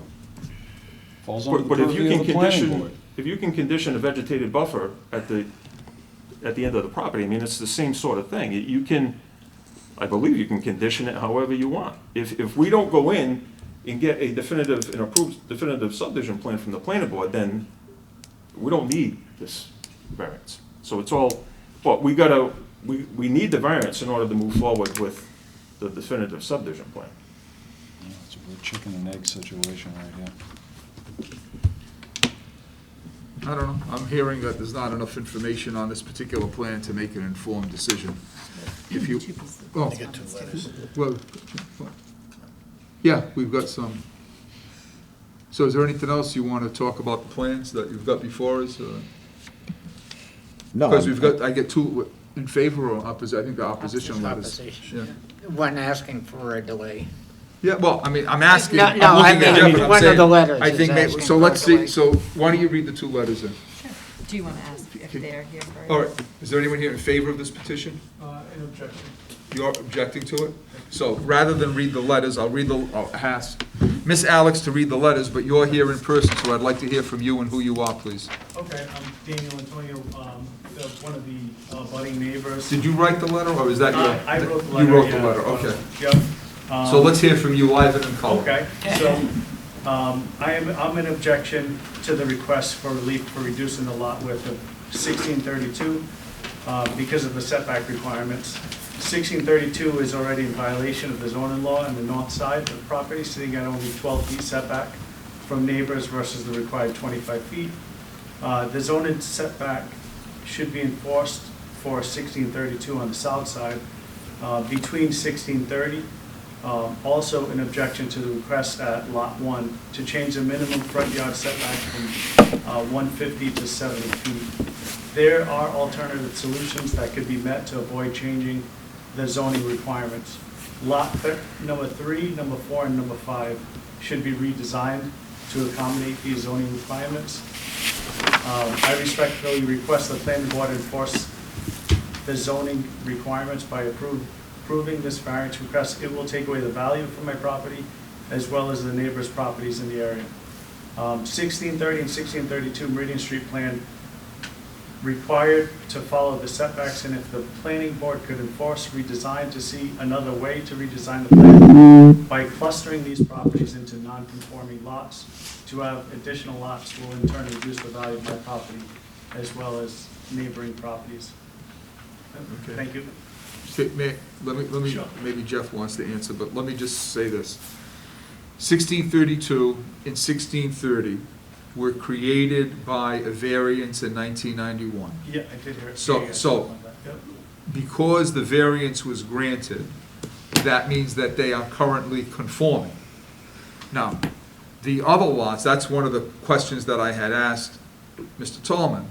The lots 3, 4, 5, 6, 7, 8, even though they don't show me the dimensions, and that's one of the things that was making me a little crazy, he makes the representation that they, in all respects, meet the zoning for this area. They have a minimum of 150-foot frontage.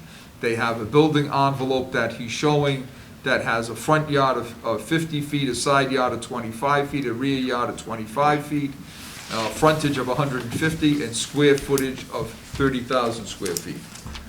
So unless I'm missing something when you talk about lots 3, 4, and 5, that you say that they don't conform, then I guess, what am I missing, or what can Mr. Tallman expand on it for us? So the configuration of the, of 1 and 2, of changing the setback between lot number 1 and lot number 2. That side, the side setbacks, that looks like it's changing. That's not in variance. Is that requesting a variance for that one?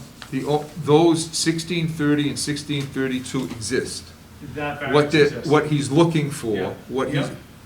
for lot number 2, is what he's saying is, I have sufficient frontage when I put this road in, except when I put the road in, I don't have adequate front yard setback. I only have 10 feet.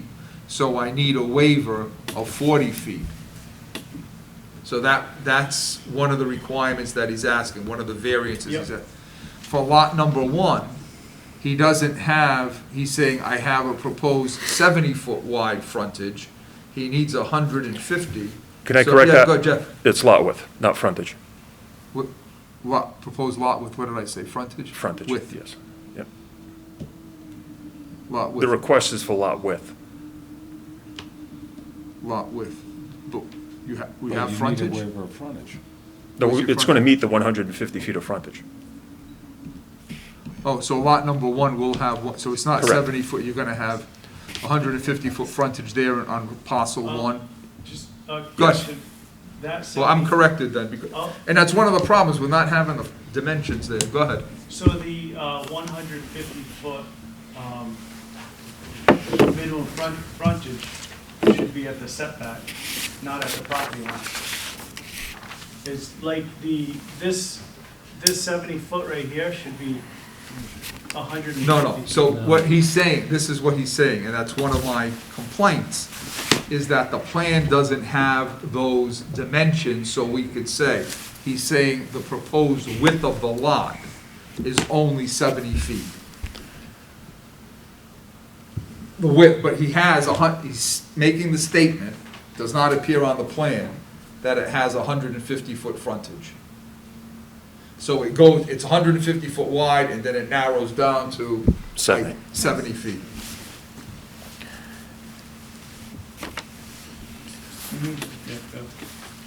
But where it's at the 70 feet, isn't that where it's supposed to be the 150, not at the property line? At the setback, it should be 150. It's supposed to be 150 at both. At both. Correct. The At frontage, the frontage at and the setback, and correct. at the property line. That's correct. Right, but So, with but that that's, triangle, it doesn't. but that's the make waiver, that. but that's a waiver that Right, is. right, that it's requested. Yeah. So if I can just address those comments? Go ahead. So right now, the lot width for the lot on which 1632 sits, and the frontage, for that matter, is 20.07 feet for frontage and lot width. So basically, we're looking to take the lot that 1632 sits on and increase the lot width from 20.07 feet to a minimum of 70, a 50-foot increase in what's over there now. On Lot 2, or the lot on which 1630 sits, right now the current frontage is 34.92 feet and a lot width of 34.63. We're going to eliminate those nonconformities. Even though they were, granted by variance, we're going to eliminate them. We're going to have the required frontage, and we're going to have the required lot width for Lot 2, on which 1630 sits. And then the side setbacks for 1632, that was part of the variance that was granted in 1991 for the construction of that dwelling. The property line between Lot 1 and Lot 2 that we show on the plan is the existing property line. That's currently between the two houses. We're not proposing to change that. Just because of what each house is occupying, it doesn't make sense to change that at this point. So, and the last thing I'd say, in defense of the plan, there's a lot of information on here. The stuff that we weren't asking for relief on, I didn't necessarily put on the plan. By all means, I can certainly add it to the plan, but to try to show it on a 60 scale plan that fits the requirements of the zoning board, it will get a little dicey with all the information on here, but by all means, I can come back with that plan with all the frontage and areas and bearings and distances on the lot lines and show you that all the other lots, frontage and area are going to meet the standards, and that same thing for Lot 1 and 2. The frontage on Lot 1 and the frontage and lot width on Lot 2 are going to meet the standards. So I have no problem coming back with that plan. So here's my problem. We're questioning two lots here. You're in here for two lots. And I respect the fact that you're showing the entire subdivision plan and representing that all of those lots are going to meet all of the dimensional requirements, yet you said at the top of this, that you haven't done all your survey, you haven't done your wetlands, you haven't done a lot of things back there. So that ultimate subdivision plan that gets put in front of planning may be very different from this. So we're really down to these two lots, and we do not have all the dimensional references on these two lots that we're in here for, you're in here for dimensional variances or relief on. That's my problem. I don't see everything here, and we're confusing it with these. Go back to your fundamentals of 40A, Section 10, shape, topography, soil condition. What's here before is that's making this thing come. The proposed subdivision, I look at it and say, yeah, okay, I got it there. Yeah, but there it's it is, not- yeah. But you're picking up on the basics, the fundamentals of why we're here with this plan. Yeah, I would. The relief we're asking for, basically, in the hardship that we have here is the lot shape. It's not a topographic hardship, so, we're not showing the topography. I could have come in with a two-lot subdivision plan showing just a road going to the back there and with all the detail, and I could have zoomed in on Lot 1 and 2 and gave you all the specifics. But I don't know if that wouldn't have, in my mind, it wouldn't have made much sense either. But I don't show you potentially what could go on in the back. If the board is very specific in what they grant, if they were to grant these variances, they would only apply to the areas that we need them to apply to. They wouldn't apply to every other lot in the development, no matter how many lots that ends up being in the future. It would specifically be for lots 1 and lots 2. I understand. In those lots, the configuration here, it's all calculated, it's all based on an actual perimeter of what's out there, so, I know for a fact that that's not gonna change. What happens in the back, in my mind, is kind of irrelevant. There's the potential for 8 lots. If it's 8, fine. If it's 6, whatever it is, it is what it is. We'll deal with those issues as we get further in the planning process. But until we can get by the existing houses, spending time and money to show something that ultimately is gonna conform to zoning doesn't make a ton of sense to me. That's just my opinion, though. I'll do with whatever the board feels is necessary. No, and understand, I get that. Then don't come in with the rest of it. Don't confuse anything. That's my opinion. My peers may disagree, but I think we've No, just, the fundamental is the road's gotta be in. You gotta have a road. yes. You gotta, yeah. I mean, otherwise, you got pie in the sky. Okay, I got a frontage, I got this, I got Yeah. that. But without the road, then what's the relief you're granting? Exactly. What's the setback from? That's correct. That's what I'm hearing you and John say. Yeah, and that's why Quite clearly. I'm not totally opposed, it's just that more information I think is needed, and I don't know if you, you know, I don't wanna, Just say it, John. no, I was gonna say table it, I was see, we could table it till next month, It's or gonna put it be out up there to the where we could get a petitioner. little more information Come and back and with a go on, more so you don't. detailed plan, man, just, Yeah, and I have no problem with that. Do you want me to read this other? yeah, all right, so, is there anything else you'd like to say, Mr.? Okay, is that your father next to you? So you got the you've got the two lots, father and son in that corner. I did. Manuel, Manuel Antonio. yeah, Manuel Antonio. He's And got the other- next subdivision up. Yeah. Yeah. Oh, yeah, okay. I'm gonna ask Miss Alex to read the two letters that we got in opposition. Well, he just read it in essence, the one. Do you want me to reread? Oh, I don't the have to letter? read his, he read his, so, Right. Okay. thank you, good catch. All right, so this came in via email. Dear Zoning Board, my name is Eileen Raposa. My address is 813 Meridian Street, Fall River, Massachusetts. Due to COVID-19, a compromised immune system, and a husband just coming home from heart surgery, I am unable to attend any public function. It is at this time I would ask the Zoning Board to postpone the hearing on this matter. I, in addition to many of my neighbors, are in opposition to the subdivision of the following: 1630 and 1632 Meridian Street, lots U85 and U820. Due to COVID, my neighbors are also unable to attend the meeting. We feel that it is our right to have the opportunity to speak on this matter, as it affects the integrity and well-being of the neighborhood. The guidelines on the variances and lot sizes should be strictly adhered to. To divide these lots into 8 different residences detrimentally alters what the neighborhood stands for. It will also encroach on the wildlife habitat, which contribute to the appeal of our beautiful neighborhood. I respectfully ask that you adhere to the guidelines of subdivision with respect to our neighborhood, or postpone the hearing on this matter to give the neighbors more time to have a neighborhood meeting so we can come before the board. Thank you for your time. Stay safe and healthy, and have a good evening. Respectfully, Eileen Raposa, President of the Meridian Street Neighborhood Association.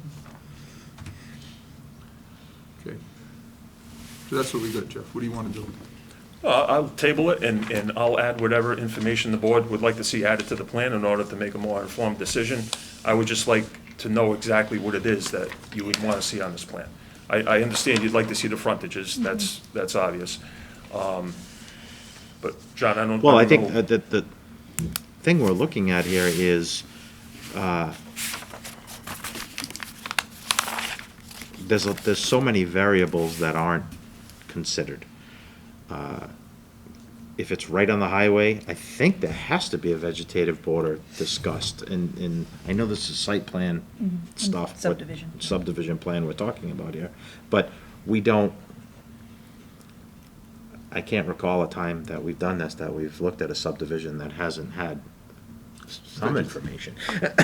So I think we need more information. I can't tell you exactly specifically, but All right, I think. If I do this then, if I reduce this plan, take out the rear subdivision, because we're not asking for any relief, and I think that's adding a lot of confusion to it. Yeah. I'll show the future road coming through here with the relief we're asking for, and I'll show lots 1 and 2 with all the bearings and distances and areas and whatnot. And anything that happens beyond, where this road gets beyond 1630 is a planning matter, it's a conservation commission matter, we'll let those boards deal with it. Does that make sense? Is that what you would like to see? I can't tell you, tell you what to do, Jeff. No, but I mean, I'm not, but I'm just saying, but I think that's what the rest of the board is saying here. We have some concerns about the overall,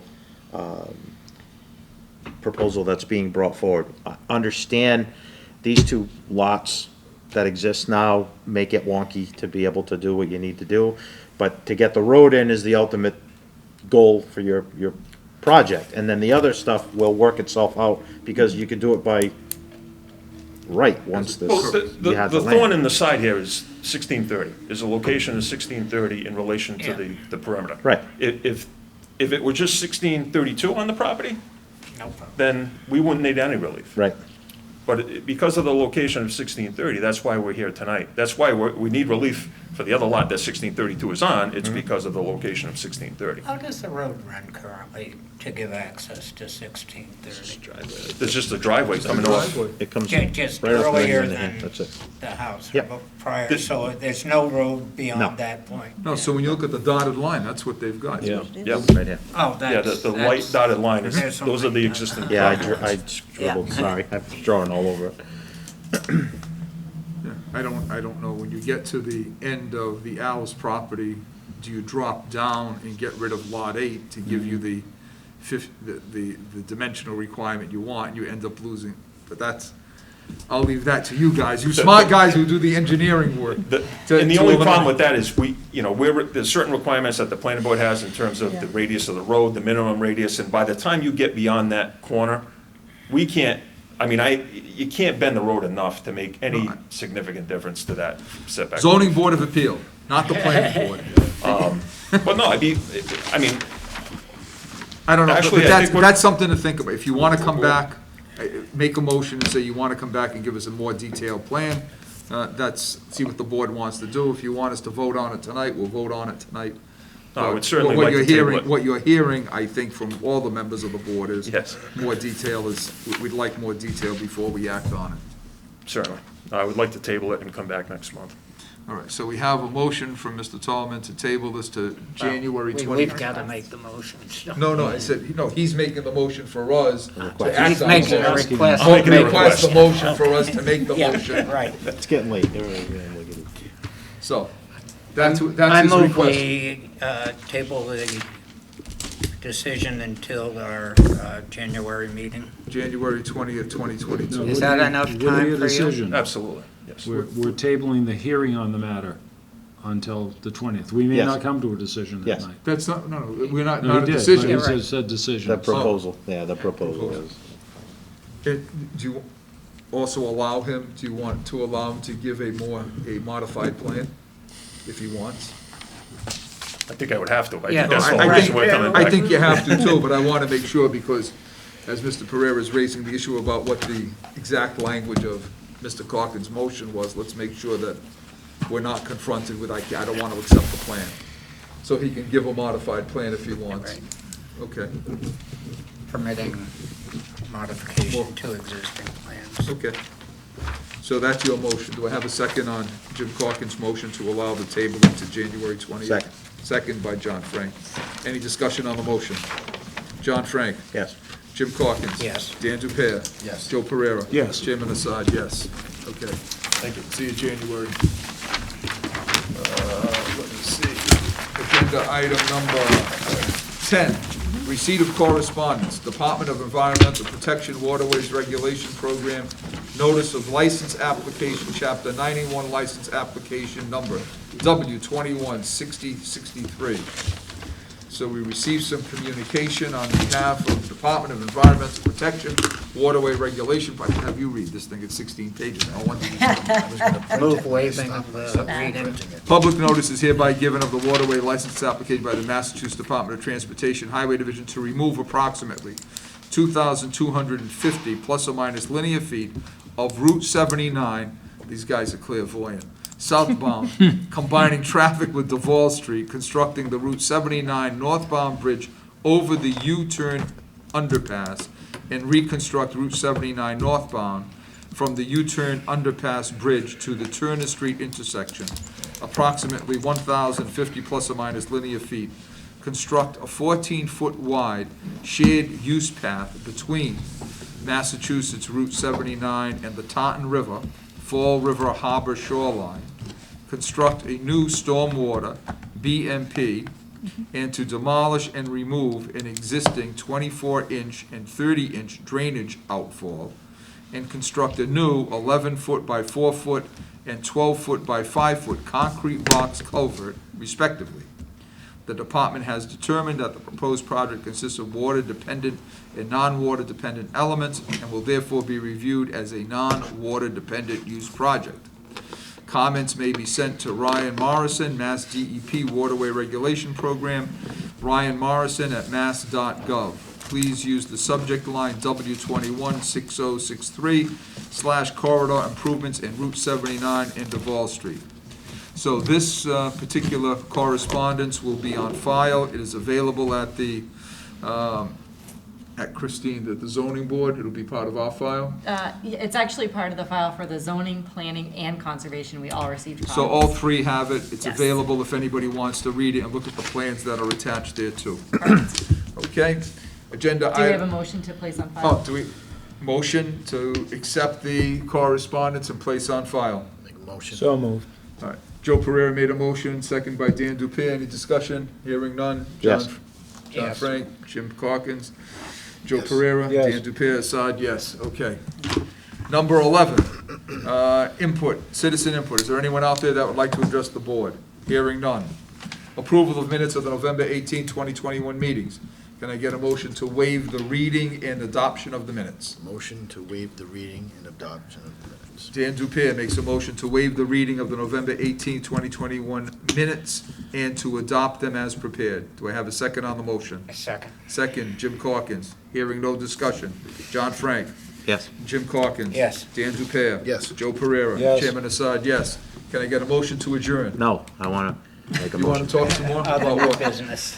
You want some No, new I- business? What do you want to bring before the board? Yes, I want to either request a legal opinion or get some clarification from the Director of Planning's office regarding the second time we've come across the same issue of variance being requested for something that there is an existing variance approved on, what the status of the existing variance becomes. So I don't know if I'm explaining that. Superseding. It's the superseding Is it nature of what superseding or we've been not? doing. And now we, with my last two motions of being the prior motion will be No, quote the prior- unquote. the prior The prior grant. variance will be null and void upon approval Of this new one. of the new one. Yes. We had a little bit of an argument last time.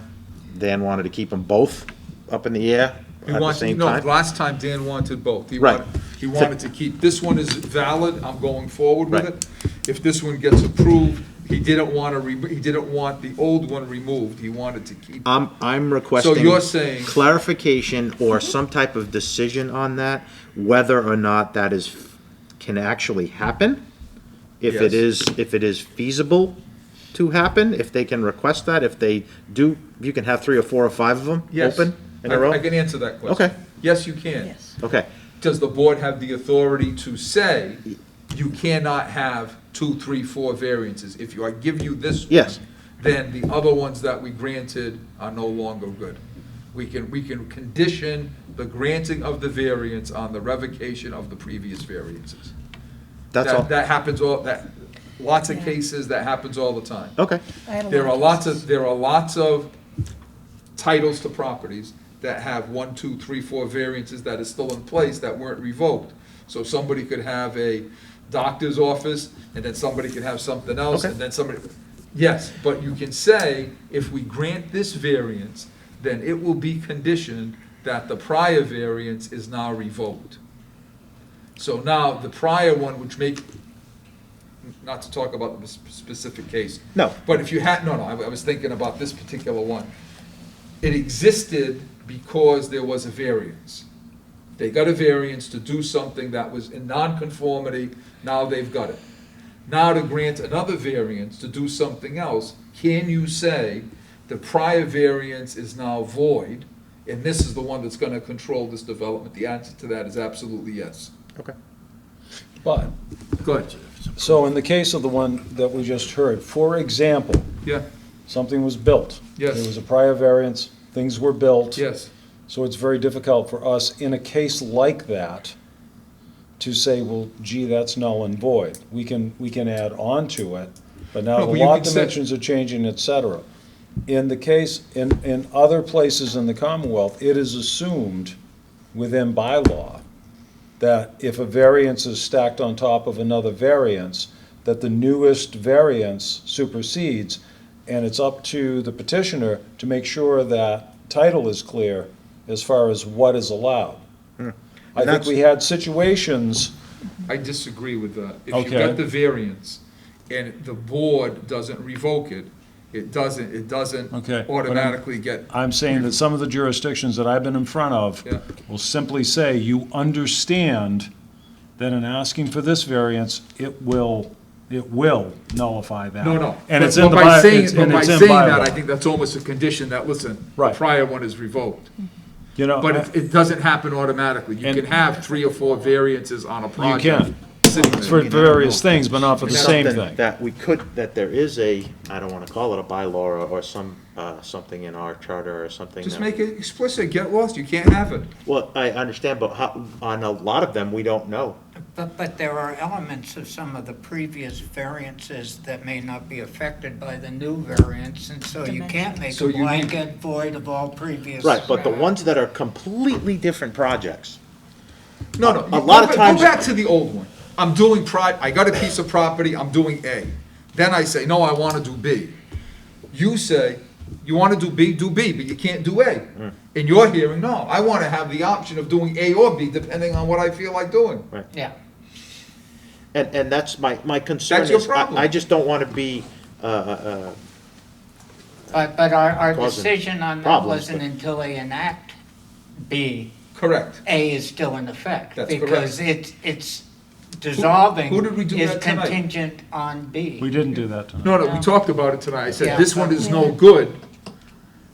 If this one gets appealed, then you've got the old one. But if this And, one doesn't get and appealed, any decision can be appealed. yeah. So if a right. decision allows, if our decision, as in a prior case, said, no, keep them both, that can be appealed, All right.